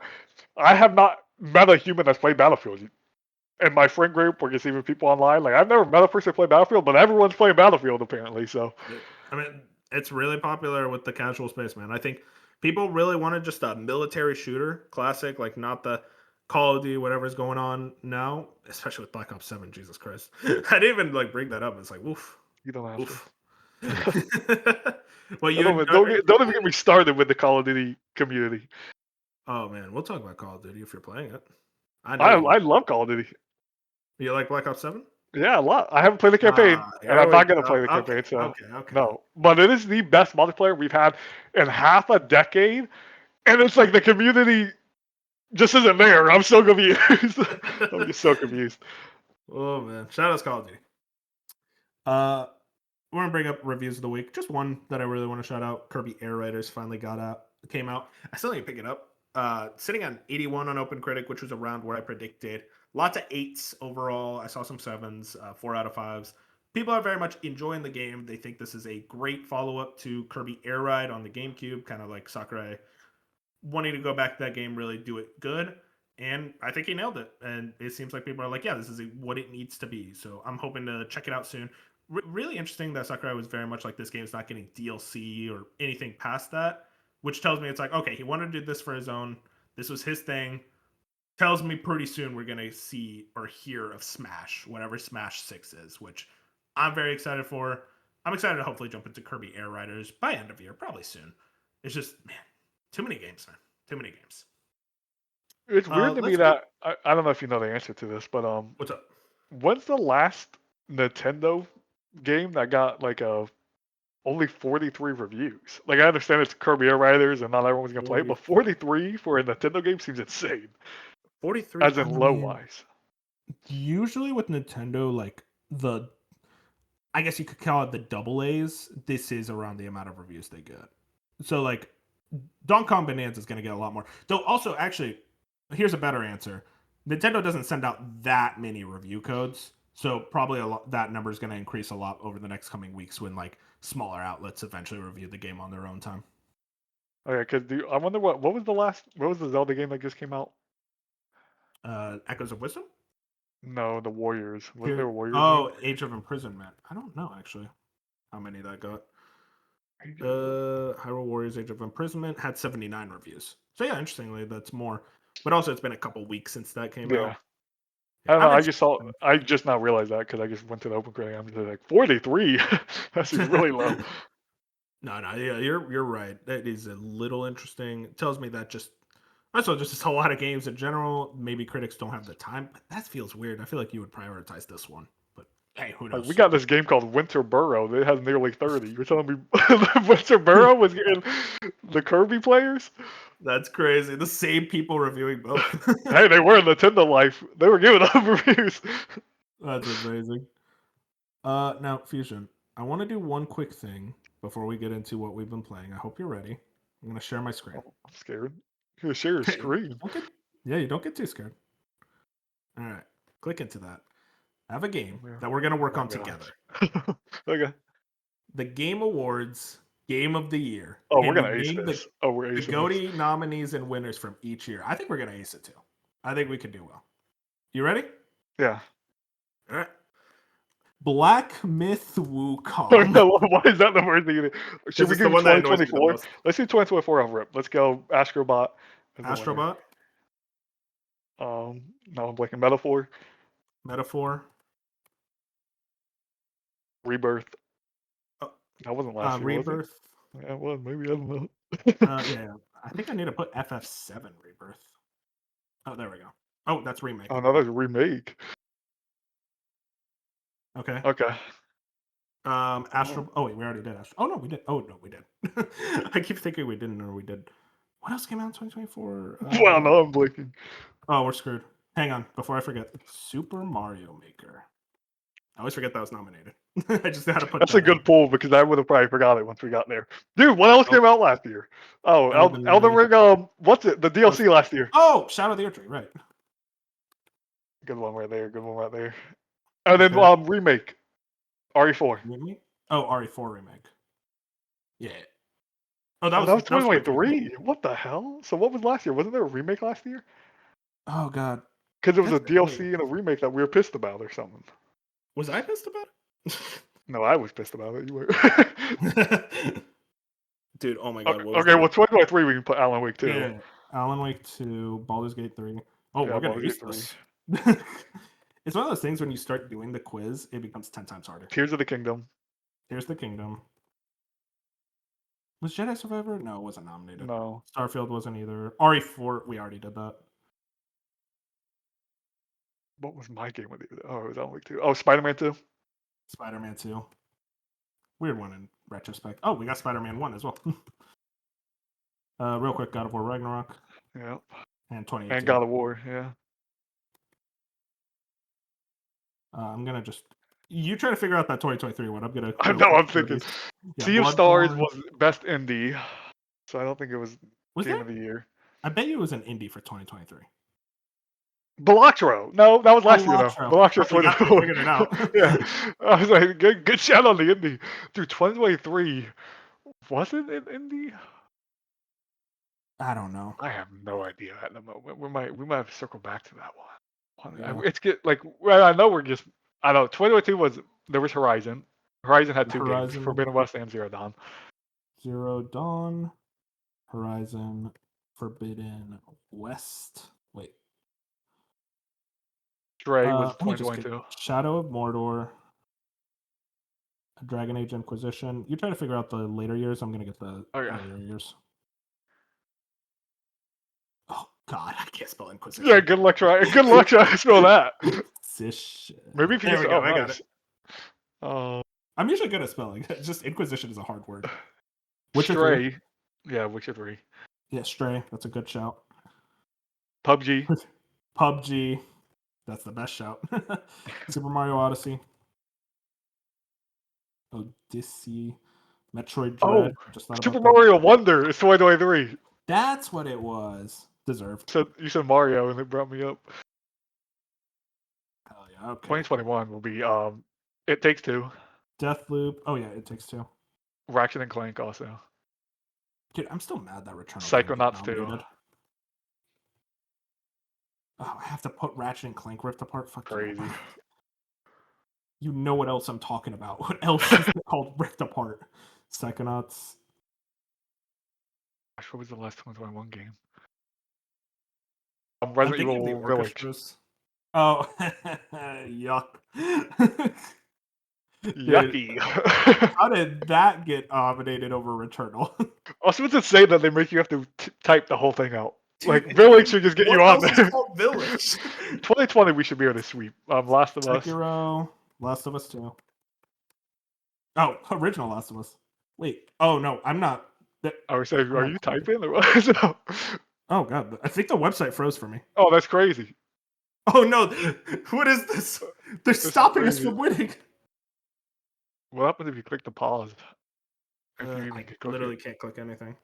I'm not being able to click anything on this window. Bro, what? They scammed us. Oh my I god. mean, well, we could see the page. We can at least talk about it. Okay, well I can tell you now the other nominees for 2014.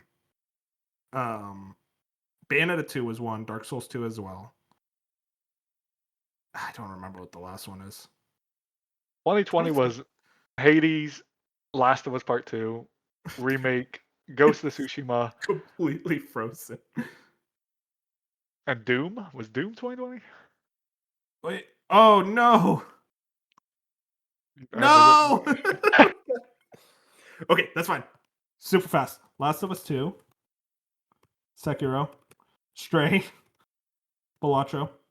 Just try to think of other stuff while I try to get us Okay, wait, back you put onto those in. track. Huh? So I'm just I'm gonna let you type what I think. Oh yeah, I'll go for it. Shoot. Shadow of Mordor. It's okay. They can't stop us. They Can't can't stop scam us. us too much. Now you gotta type Inquisition a second time. Hang on. Inquisition. There we go. Hardest word. Bayonetta 2. Dark Souls 2. Mario Maker.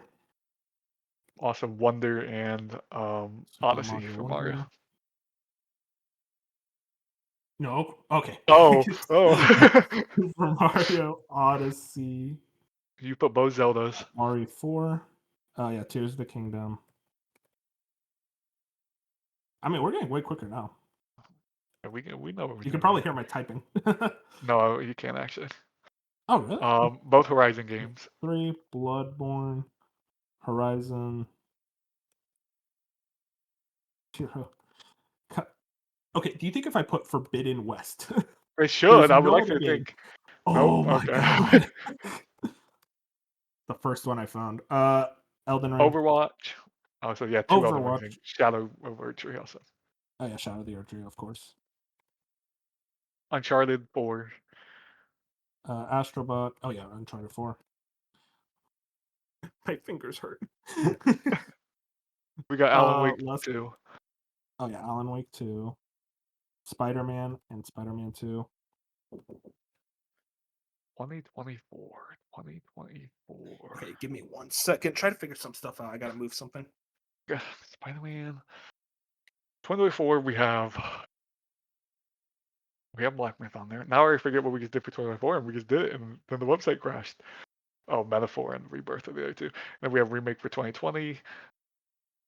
2019 will be Control, Jedi Fallen Order. I should get these down while I'm waiting here. Notepad. While I talk to myself. Because this dude left me to die. Okay. Jedi Fallen Order. Rebirth. Remake. Can you hear me now? Yeah. Okay. Sorry about that. All right. Okay, I thought of so Jedi Fallen Order while you were going. It's a big yes, I thing. heard that.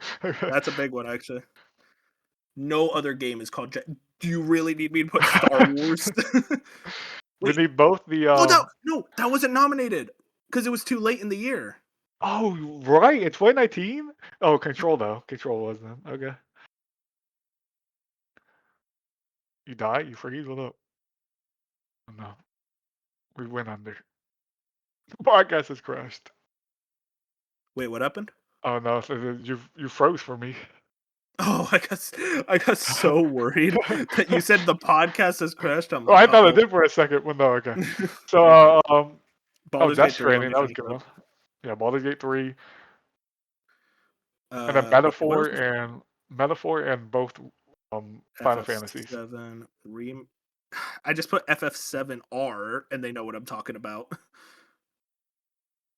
Okay, let's get 2021. Psychonauts 2. Yep.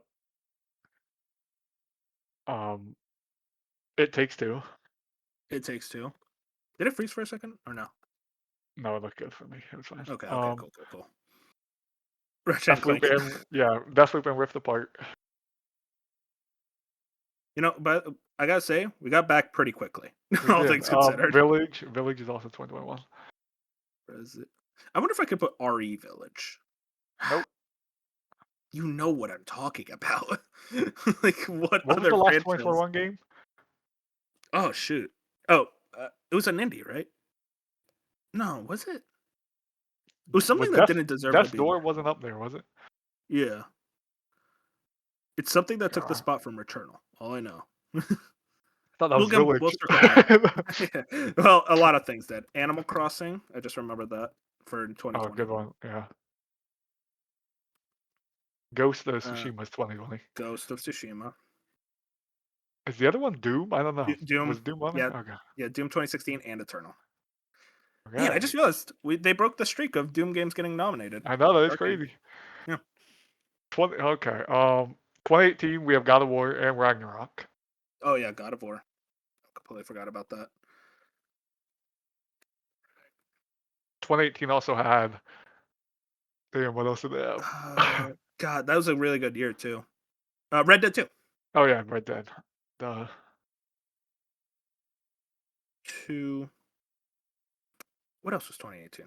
Oh, Super Smash Bros. Ultimate for 2019 because it missed the cutoff. Remember? I do remember that. Yeah. That was funny. We got Control, Death Stranding, Outer Worlds. Dude, I'm trying to think back to the Resident Evil 2 remake. That makes That sense. deserved, by the way. That game's awesome. Okay, we're doing good. We got 2024, Right. 2023. What's We're missing what 2022? 13. Whether you have Stray, you have Unranked God of War. Oh, Wow. Xenoblade. So yeah, you're gonna have to get the Nintendo ones because I just blank on them. I think I got all of them so far. Oh, excuse me. What else was 2022 that got nominated? Dude, That year. 2018 is actually pissing me off how I can't remember. Oh, we never put that back PUBG. Dude, the last Oh, was 2014 one is driving was me insane. Odyssey a Game of the Year nominated or no? Was Assassin's Creed Odyssey in Oh, it 2018. was. You're Okay. right. That's still so crazy. Especially when you look at the other Oh, games up there, and I love Monster Odyssey, Hunter but World. oh yep. Yeah, I just got 2015 Fallout 4. Mm. What else was Oh, what was the Oh last yeah, one? Bloodborne. What else Of was in course I got. Come 2015? on, dude. You know Yeah, I Bloodborne know. was I like the know. first thing. If I forgot Bloodborne, then just kill me. I got all the FromSoft stuff. We're good there, and I want to say we got everything Nintendo related. What Oh, the hell dude, was? Persona 5. Oh, That's the last oh, duh. 2017. 2021, the last one was True Colors up there. There's no No, it way. definitely I would wasn't. say there's no way. I feel like on our first go around we got that 2021. I know. That's. I swear we swept it. Put Death's Door just in case. I don't know if it is, I but we'll put it promise you it's again. not Death's Door. I promise you. I'm trying to think back to Dude, the Game of what the the Year melody. hell? Has to be a Nintendo game, dude. Oh, yeah, you know what? You said Nintendo. It's Metroid Oh, Dread. Dread. Okay. Yeah, okay, that was on me. I don't know why I forgot. I really like that game too. 2022, I have no clue. 2020. Requiem. Did that get Plague Tale? Was that Oh up there? yeah, I remember. I, Listen, I don't want to be that guy because I know the game was really good, but I just forgot it existed. It I was love damn. Requiem.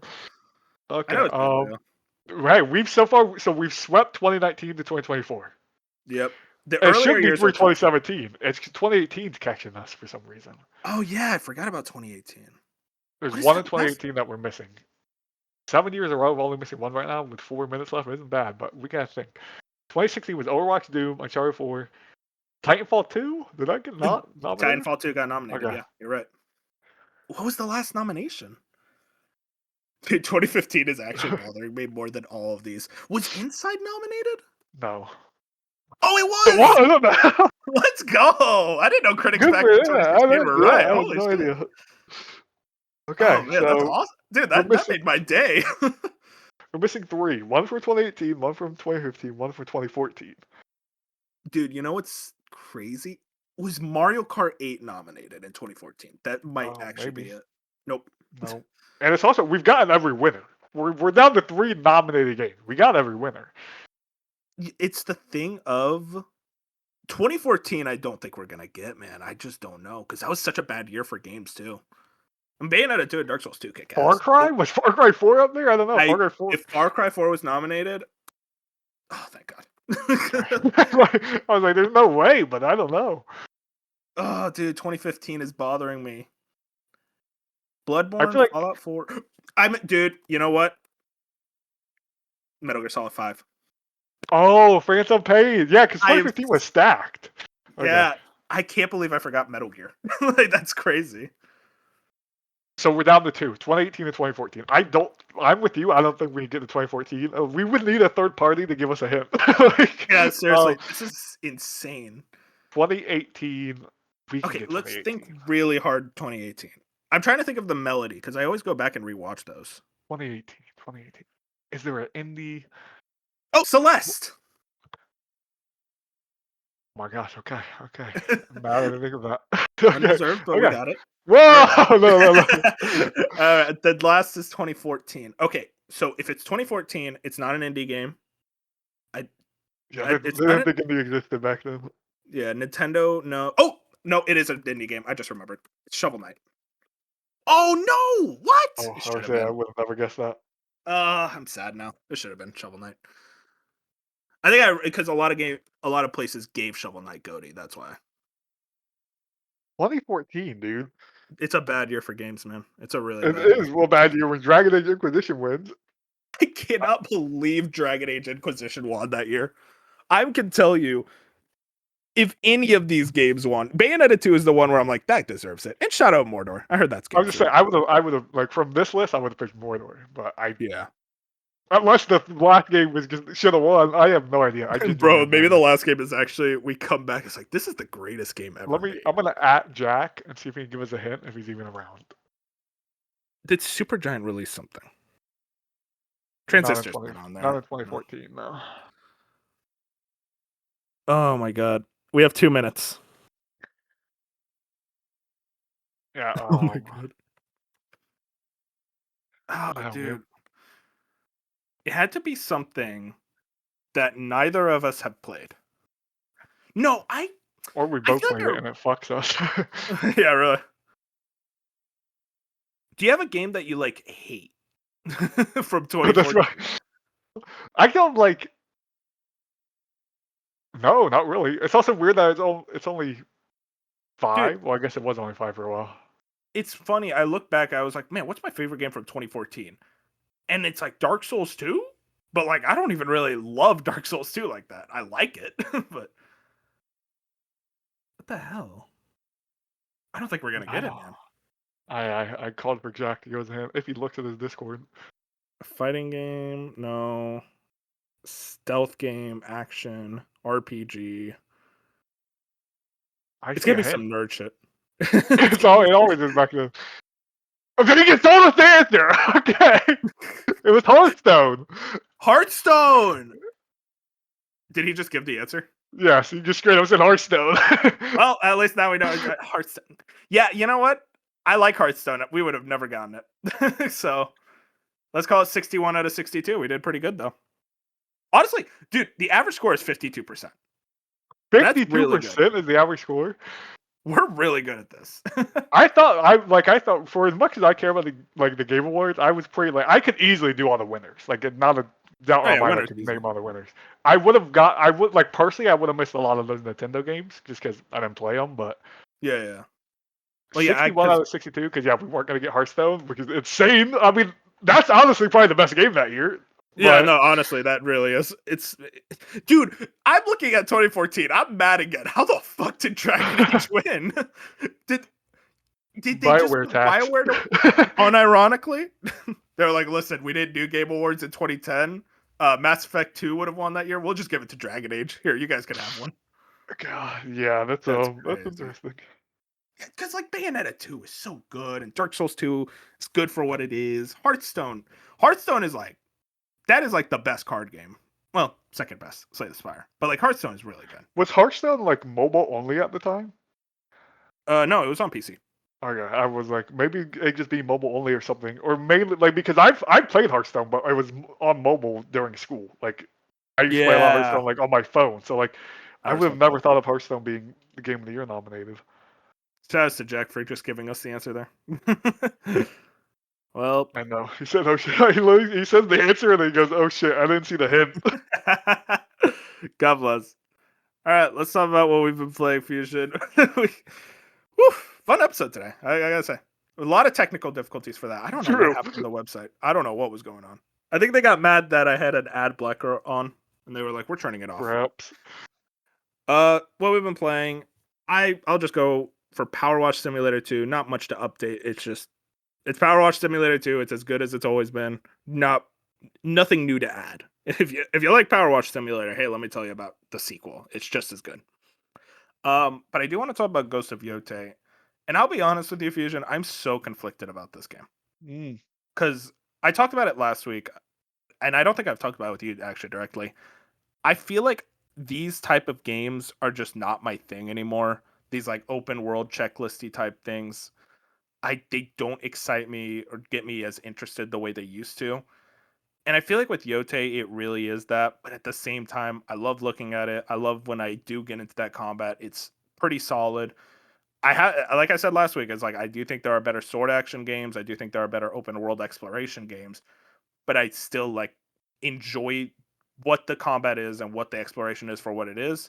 And when I get into like one of the big like main story quests, I'm like, wow, this is like really well presented, and I'm semi interested in what's going on. But then I do a side quest. I'm like, this is nothing. I do not like the writing of the side quest at all. I have not encountered a single side quest where I'm like, dang, this is as good as a main quest. The same way I do in Baldur's Gate 3. Or even, Mhm. the one of the things I'll always give Witcher 3 is damn, those side quests were really, really good. But I have not gotten any of that in Ghost of Yote to the point it's like, why am I even doing these side quests if the writing is really bad and the combat is you just fight some guy? And it's like, okay, there's nothing exciting happening here in terms of side quests. I do think the folktale stuff, as it was in Tsushima, is still very, very strong. So I can at least give it that. But even then, there's not that many folktale quests for you to be able to like really sink your teeth into. And like I said, for the actual narrative, I do like the presentation of the cutscenes, the look of everything, and I am interested in Atsu as a character. And I did just get like a big story beat that got me like pretty back into it of the narrative style. But then I do like one of these main quests, and it's like I don't want to ride and talk anymore in games. I just give me a cutscene, or like just take me to the next location. Let me get the cutscene and everything. I'm kind of tired of just let me get on a horse and follow this guy and listen to dialogue that I'm just not immediately invested in, or a slow walking section. Just I can't do it anymore. You call it brain disease, the Power Wash Simulator 2 brain, as I like That's to the call it, TikTok but brain. it's not TikTok brain. Let's calm down. I don't have that downloaded. Instagram Reels brain, maybe Okay. I'll give you Okay. that. But no, even then I say that it's like no, I look at Baldur's Gate 3 and I'm like I was fully invested in everything there, and I think it's just I don't think the writing is good enough to get me so hooked the same way certain other games like Dispatch, and Dispatch is a bad example because that's a much shorter game. But I find myself playing Ghost of Yote. I'm like, I'm just gonna do the open world stuff because like that's the stuff I enjoy, just like riding around and like looking at the world, clearing out the map. Enjoy it for what it is, throw on a podcast and whatnot. I like that. And I do like the main quests when I get to them for the most part, but then they get me to do some gameplay thing that I'm like, just let me fight a guy. Maybe it is the Instagram Reels brain. I don't know. But yeah, I'm conflicted. I think I still would say I overall really enjoy the game. I think it's a great game.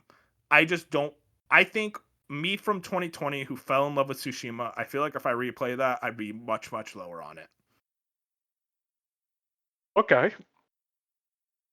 A lot to unpack there. The last point, Oh, here we I go. like to hear that, but you and Binks have made fun of me for 3 years in a row for saying that. So Okay, I it's the talk same about thing. my memory of games being stronger than the actual games. Okay. Okay. Because again, I think we're all getting to the point where, because I said the same thing similar when I went back and replayed Spider-Man 2018, which I think is an awesome game, but it has the casual where, like you said, open world, like it's your normal open world Ubisoft formula, really in a nutshell, where it's just like at this point, most of us are kind of over it. I think I Mhm. agree specifically with you with Yote and the side quest. Even comparing it to Tsushima, like I feel like their side quests are worse. There's more of these just like Yeah. they're not like they're fetch quests, but they're not fetch quests. They're just like kind of one-off quests that almost do nothing to build the narrative. It doesn't even help build the world that much. They're kind of just random people you meet in this world that you'll never see Hi. again or never want to talk to again. Hey, guard my caravan with this other guy. Oh, I'm the other guy. Actually, I'm the guy who's robbing the caravan. Yeah, Oh, what? Kill him. And it's like, what are we doing here, guys? This is they do a lot 2020. of that stuff. I think it's so like a lot of the criticism you're saying are 100% valid. I think what lets Yote get away with it, while like I think I still would rate Yote a great game. I think it is a great game. I think it is better than Tsushima. Is Mm-hmm. all of the stuff that's there is still super high quality. It might not be the most new, the most unique of the bunch, but what you're getting is all quality.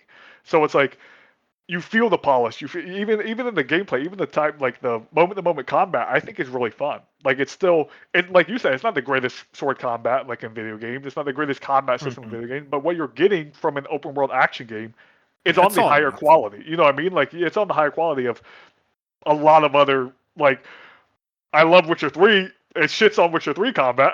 Like, you know what I mean? You Like said it, not which me. You said it, not me. which I know you're not saying much for a lot of people who don't like Witcher combat, like, but it's like that thing of everything with Yote feels quality enough that it just kind of gets by as quality, if that makes sense. Like it's rated like an Yeah. 87. Like it's not like it's a highly super rave game. I think the writing for the main quest is really strong. Now, do I think do I like all the story beats? Not completely. And there's some of the stuff predictable, sure, but it's like I'm with you where we have similar issues with the game, but I think I you're don't know. It's higher still on it. yeah. I think I'm a little higher. I don't know where you'll Is it finish. the I think PlayStation logo? You see that? You're like, hang on, maybe we can give it an extra point. I'm joking. I would say no because like when people see my game of the year list this year at the Soggies, I think they'll be shocked where this game's at. Honestly, but like Oh, and dude, it it's gonna be much lower for me too. I'll say this, and I'm curious how you feel because I think you had a lot of criticisms for this game. How do you think it stacks up to DS2? I would say I like it better than PS2, and I Okay, interesting. think 'Cause I vastly prefer DS2, I so know, that's and I was gonna interesting. say I think it is because of Oops. I think I have more fun playing Ghost of Yote because of the combat system, and I can't get past the issues I have with the DS2 story. Where I don't have Hmm. true issues with the Ghost of Yote story. It could be like at times predictable and I'm just like fine writing, but there was actual time in DS2 where I think it's just really bad writing from Kojima. Where it's like I've never sat here once a single time in Ghost of Yote and been like that was terrible writing. Like never was. So I think that's what it comes down to between those two games. That's why I said on the podcast like probably a month ago, if I had to vote, I would put Yote at the time in for the Game Awards over Death Stranding 2. And obviously that's not how it panned out. Death Stranding 2 went through, and that makes more sense. I think more critics like DS2 more than Ghost of Yote, but Ghost of Yote is also the safer video game. Like it is just by Yeah. nature the more safer sequel, the more safer video game as a whole. Kojima took leaps and did weird things with Death Stranding 2, just like Death Stranding. So it's kind of hard to directly compare them. But as sequels, It, I prefer what Yote is giving me. I think, dude, that's an interesting take to say, like the idea of what the amount of leaps, the amount of creative liberties, because I think that's why I like Death Stranding 2 so much still, is Mhm. that I'm glad they were willing to get I like when games get weird and try new things. I don't like the safe sequel nearly as much as I used to, because to me, I'm like, I played this game before. That's how I feel about Yote, is I played not just with Tsushima, but just open world, like kind of Yeah. collect games in general. I'm like, I played these games before and I like them well enough, but like it feels like as I each one I keep playing, I like them less and less. And I wonder if I'll eventually reach the point where it's like I'm done with open world games that aren't like a Zelda Breath of the Wild or an Elden Ring where it's like, okay, this is like a true open world, like I can do what I want. I don't know, maybe that does reach that point, but like maybe that's why I like Death Stranding 2 so much because I'm like, you're still doing you're still willing Yeah. to go crazy. You're still willing to do weird and cool things, and I like when games do that. And that's what I really appreciate about like a lot of the indie games. Like even Dispatch, I'm like, I feel like this is pretty crazy for an indie game to do a lot of this stuff. Yeah, and and I agree with points you're making. I think, and I'm with you where I would rather video game sequels. Well, not all the time, but I would like video game sequels to like get more weird and be more different than the predecessor. But it still has to be good. You know, what I mean, that you still have to Mm-hmm. land the weirdness for me. And there's plenty of games like Alan Wake 2, for example, which I know we disagree on, but it's like Alan Wake 2 lands that weirdness for me as a sequel, where Death Stranding 2 did not. So like those are the slight differences where it's like if you're gonna not land the Mm. weirdness, I want the safer sequel. If you can land the weird stuff you're gonna do, that's what I prefer. But it's funny because ironic enough, about 4 years ago, it sounds like you're having exactly what I had, where I was playing Far Cry 6. Of all games, Far Cry. It's like Far Cry God 6, bless. like getting the platinum or something. And I was like, man, dude, this Ubisoft open world style game is just not doing it for me anymore. And since that moment, I could still see myself sitting there playing that game. I have never felt the same about these open world games. Since that moment, Mm. I have been like, I don't. Something just switched in my brain where it's just like, dude, I want the Elden Ring style. I want something a different style. Like even playing Ghost of Yotei, I was still having a good time because again, it's quality what you're getting. But there was plenty of times where I'm like, I've done this before. I'm doing the same thing I've done Yeah. before. This is kind of boring. I'm going through the motions, is what I like to call it. And it's like, Like I'm I almost like, don't give me the map markers. I just want to run around. Like let me just figure it out. You know? yeah. And it's like Yotei does, at least in Yotei's It's better defense, about it that does than have way most. better than most open world games in Yeah. this realm, where it's like you cannot open I your don't map want a to single time if you didn't want to. exactly, and like I don't want to shit this on this game at all. Like I again, I still really like it, bro. It's so beautiful. I've taken like 100+ screenshots at this point already. It's just I think you and me are actually pretty similar in this way that we're just kind of run the course of these open world games, and I felt that Yeah. the same way with Far Cry 6, where I was like, oh man, this is just more Far Cry. Mhm. It's just and honestly, luckily, we're not getting a lot of these open world games that much right now. Yeah, Even like, and I think for me, you didn't play Shadows, but especially for me, it was that thing where I also played Assassin's Creed Shadows this year for 40 hours, and there was that moments, wasn't gonna especially help. early, yeah, especially early in Yote, where I was like, man, I don't know if this isn't hitting correctly for me because of how much I played in Shadows and the direct comparisons of almost being the same games. Like a lot of it is the same, but it just came back to like, no, it's just the formula that like I'm not like even Yote. A lot of the stuff I still have issues with. Like, there's not 50 Fox shrines, but there's still a lot of Fox shrines, and Yeah, there's nothing still a is lot of different about repeat. every Yeah, there's Fox still a lot Shrine. of repeat events. I'm still doing bamboo strikes, which I did in the first game. I'm doing Fox shrines, which I did in the Dude, first game. I'm dude, doing all this I stuff. remember being way better at the bamboo strikes. I suck at them, man. It's sad. Dude, the one where spoiler alert, where they make you have to do your left hand, like it's like left hand only. Oh my It's like, god. bro, what is this? But yeah, it's like, and again, the quality stuff, polished stuff. But yeah, it's that thing of been here, done that before. It doesn't make it a bad video game. I remember me and Bop were just talking about this a week ago in the Discord, where I'm of the nature of every video game does not have to push forward the genre it's in, push forward the industry, and be like a Baldur's Agreed. Gate, a Tears of the Kingdom, whatever. The industry thrives when games like Ghost of Yotei exist. A safe sequel that is 100%. building on everything it did before, and it can just exist and be what it is. And it's like, so I'm always happy to get a Yote or a God of War Ragnarok or even a Spider-Man 2. They're some of my favorite games of all time because their foundations in the first game were so good that all they had to do was learn from it. Now, would I prefer a new IP over a third Ghost game? Yes. I'm now ready to move on from the formula after 2 games. But that doesn't mean if they put out a third Ghost game, I wouldn't play it. Yeah, and I think that's the thing is that we're not of the sense of, oh, these games are bad. We don't want them anymore. It's just we aren't looking at them as these revolutionary, crazy ideas. I think the way I look at it is you're going to be on my top 10.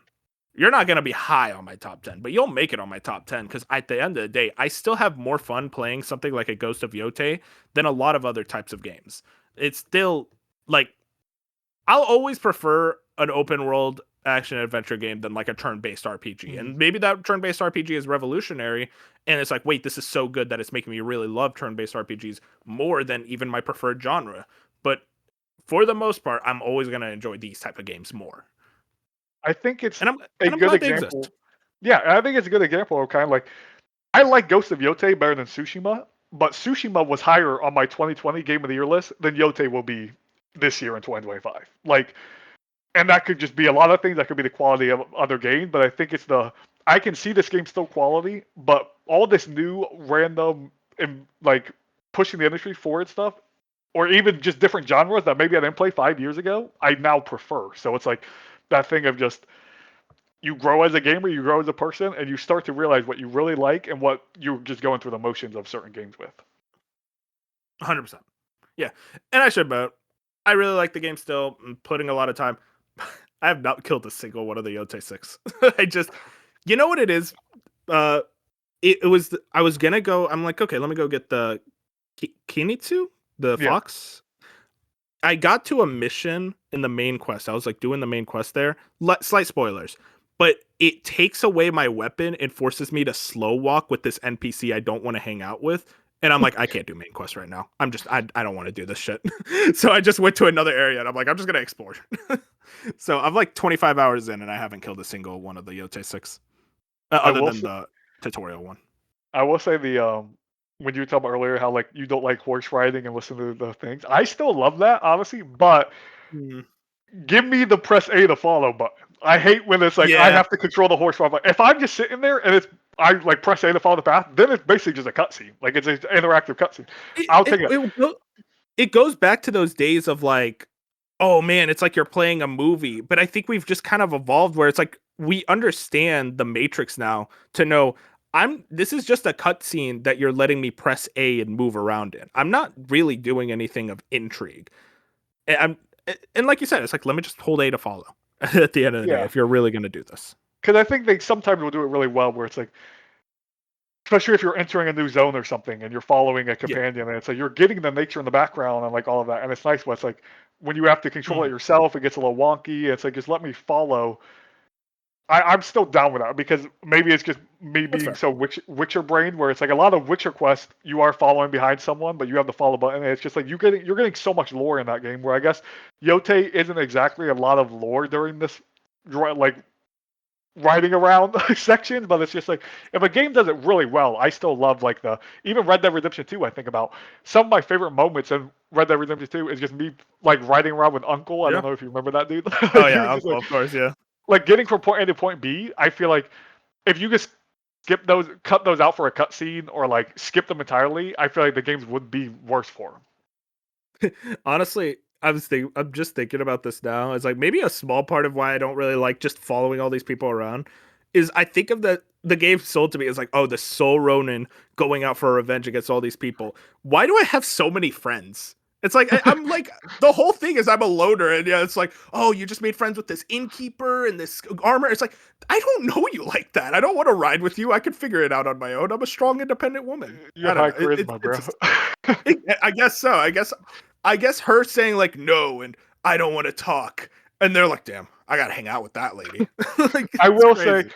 I'm not gonna spoil anything, but I would have loved the companions to feel more. A lot of the side characters just in that game just aren't good enough. I would just put it that Yeah, way. like it's like I'm like, oh, you're cool, I guess. And that's like they keep talking. It's like you're just kind of one note. I don't really care to talk to you more.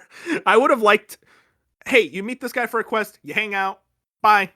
You don't exist to me anymore. You're just a vendor. And it's like I don't know. Maybe I'm being a little too harsh, but I keep getting tricked by like the kid who always loots like corpses and stuff and sells them Yeah. to you. I keep seeing like a horse vendor. I'm like, oh sweet, a merchant, and it's like, hey, what's up, Atsu? It's like, it's you again. You go because he never sells anything new. I already I bought would his say you've shit. already So bought I'm all like, these versions. He will get some new stuff, you'll see. But like, yeah, it's like okay, all right, every time you go though, it just feels like you've already cleaned them out. It's like, okay, man. yeah, good.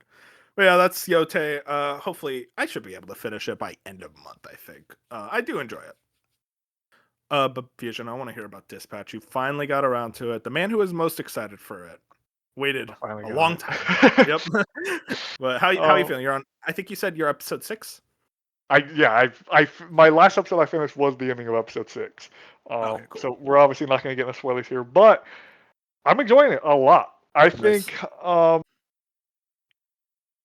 the positives off the rip are just, for one, the art style and the voice acting. It's just all the voice actors, Hmm. even the voice actors who aren't voice actors, like friggin' Charlie and like YouTubers and just Oh, like dude, he's great. like they're all just so fantastic, and the story that's being told is great. Like this makes me miss Telltale so much. Like this makes me miss like I just want the Wolf Among Us 2 so bad, and it's just because, and obviously I should just appreciate what I'm getting, and I am, but it's just like we don't get this style of game very much, if ever, anymore. So the fact that this came out and it's hitting every note I want, I will say Mm. my one con right now, which honestly is getting better as I go, is the dispatching is my least favorite part. I'll be Oh honest, wow. which is Dang. weird as a game I called love it Dispatch, and too. like I think a lot of people do like it. But I don't think the game would be better without it completely. I'm not going to say that statement, but like I Mm. do wonder a world where it was more like a straight Telltale game, or even a Life is Strange game, where it's just like you're just there making choices and meeting characters, like you're just going through it. It's But interesting. the further I've gotten into it with the chapters, the more the better the dispatching has felt. I will say that. Which I think is on purpose. When you first start, your team's kind of rusty, you're rusty, it's going super fast, like everything's happening at once, and it kind of overwhelms you, and you're like, okay, I'm just screwing up, something not right. Like like there's certain moments where it just doesn't feel as good as I want it to, but the deeper you get in, the better you get at it, the more it feels right. And it's just I don't know how to exactly explain it, but there was something with the dispatching specifically where I'm like, it's not as good as I thought it was going to be in a game called Dispatch, but Mhm. everything else is so good and so high quality that I'm fine with it. I think it's just the things of when you have a chapter, I think specifically chapter 5, it's just like 90% of it is me dispatching, and then you have 10% of cutscenes and story and choices. And it's like, I wish it was more 50-50 in some of these, even maybe 60-40 and 60% leaning Mm. towards the narrative and the cutscenes and the character moments. I don't think they found the exact balance of how to balance the gameplay and even the hacking, which I think the hacking is also whatever. Yeah, Like if I you wasn't took the as big hacking on out the of the hacking. game, I think the game would be better without it. That's another feature. It's like I don't need this hacking. Either it's way too easy or I'm getting frustrated. Like there's never an in between part. It's either I'm asked for Yeah. some reason or this is the easiest thing I've ever done. So it's like the hacking, whatever. But yeah, it's those points of again, I'm liking the dispatch more and more as I do it, but I do wonder a world where the distraction didn't exist at all, how much people would either like it or like it less as a game. Yeah, no, I think that's all completely fair. I do find it interesting because you say that you wish there was a better balance. To me, I think that balance is kind of perfect. Every time I was like, "Oh, I've had enough of dispatching," I got a good amount of cutscenes, and then the moment I was happy with the story, I'm like, "Oh, get me back to dispatching." I got back to dispatching, and as you said, I mean, like you say, like, "Oh, I would like it to play more like a normal Telltale game." The reason I think this game works for me more than Telltale games have, and like maybe I need to try Telltale games again now that I'm in my narrative arc, fan of story all of a After you sudden. played What Remains of Edith Finch, bro, everything was on the Nah, it table. was Firewatch. It was Firewatch Oh that yeah, got so me. fireworks. Sorry. Man, I love Firewatch. But anyways, I think I go back to maybe I'd be more into it, but I like having a true gameplay system. A true this has levels and there's strategy and I'm thinking about my choices. Sometimes I make the wrong ones, the right ones. I screwed up near the end even in the dispatching. It reaches a level of like, oh, this is genuinely getting really difficult and really enticing and exciting to me. I love that. I just love gameplay. you know, hot take. I like gameplay and I like how engaging it is. And I think you'll really dig it near the end. It gets pretty intense to a point where it's like, oh man, this is a ton of fun. But like to me, it's like half of the game, and the reason I really love it is because of that. But totally get it if that's not hitting to you on the same degree that I think a lot of other people have. Yeah, and it's like, and again, it is getting better the more I'm doing it, especially when like I'm learning the team synergies and like how Yeah. like Invisigirls and like Gollum, like they have like a team synergy where it's like I Oh, know it's like, oh, if I have like this this thing that needs done and it needs done now, I'm putting those two on it, and they're gonna get it done, and we're gonna be okay. But it's like it's just so it's like I think it would help more if also during the dispatch you had more.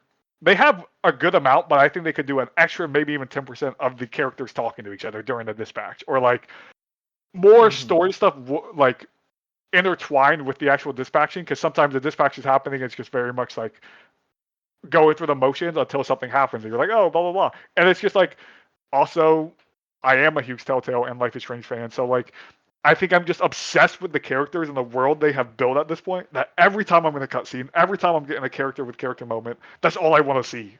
Like I'm just like that's what I want. And you give me one of the highest quality cutscenes ever for like 4 minutes, and then you're like, well, you're back to the dispatch, and like the dispatch is fine, it's fun, but it's just that there's just like something a little bit missing for me. But I still otherwise this game has been truly fantastic, and it's another, I think, Game of the Year contender. Like we haven't had enough. Yeah, we haven't had enough, but it's another one where I'm like, man, I get it. Like I understand, and I've been from everyone I talked to, it's like the last like few chapters are the best parts of the game. And it's like I mean, you finished a big turning point chapter. I did, so, and I was like, it was something. This like the chapter I just did was my favorite chapter. So it's like, we're getting there. And it's weird to think. I don't know if you remember previews or even the first episodes, like the first 2 episodes when certain reviews went up. Like I remember listening to Kind of Funny, and they were pretty similar. Like I remember Greg didn't like the dispatching at all. I haven't listened to their stuff recently, so maybe they've changed. But like I remember even Blessing and Barrett were like, cared for it. Okay, I remember Blessing and Barrett were like, yeah, Blessing and Barrett were like, this game has some sauce right now, but it's just like it's fine right now. But I remember as the weeks went on, they would just be on Kind of Funny Games Daily, and they'd be like, nah, this game has the sauce. So it's making me excited to like, I'm now at the point where I can picture where their mindset changed. You know what I mean? Where they went from this game's good to wow, this game's really good. Yeah, man, it's top tier writing. I'm so happy for this team. So happy for all the success. I hope it gets some flowers. But at the end of the day, the best flowers you could ever give a company is buying their game. And it seems like a lot of people bought their game. So shout out to Dispatch. Very, very happy with it. I think that's everything we've been playing. I gotta say, Fusion, we filled out a pretty big podcast, 2 hours.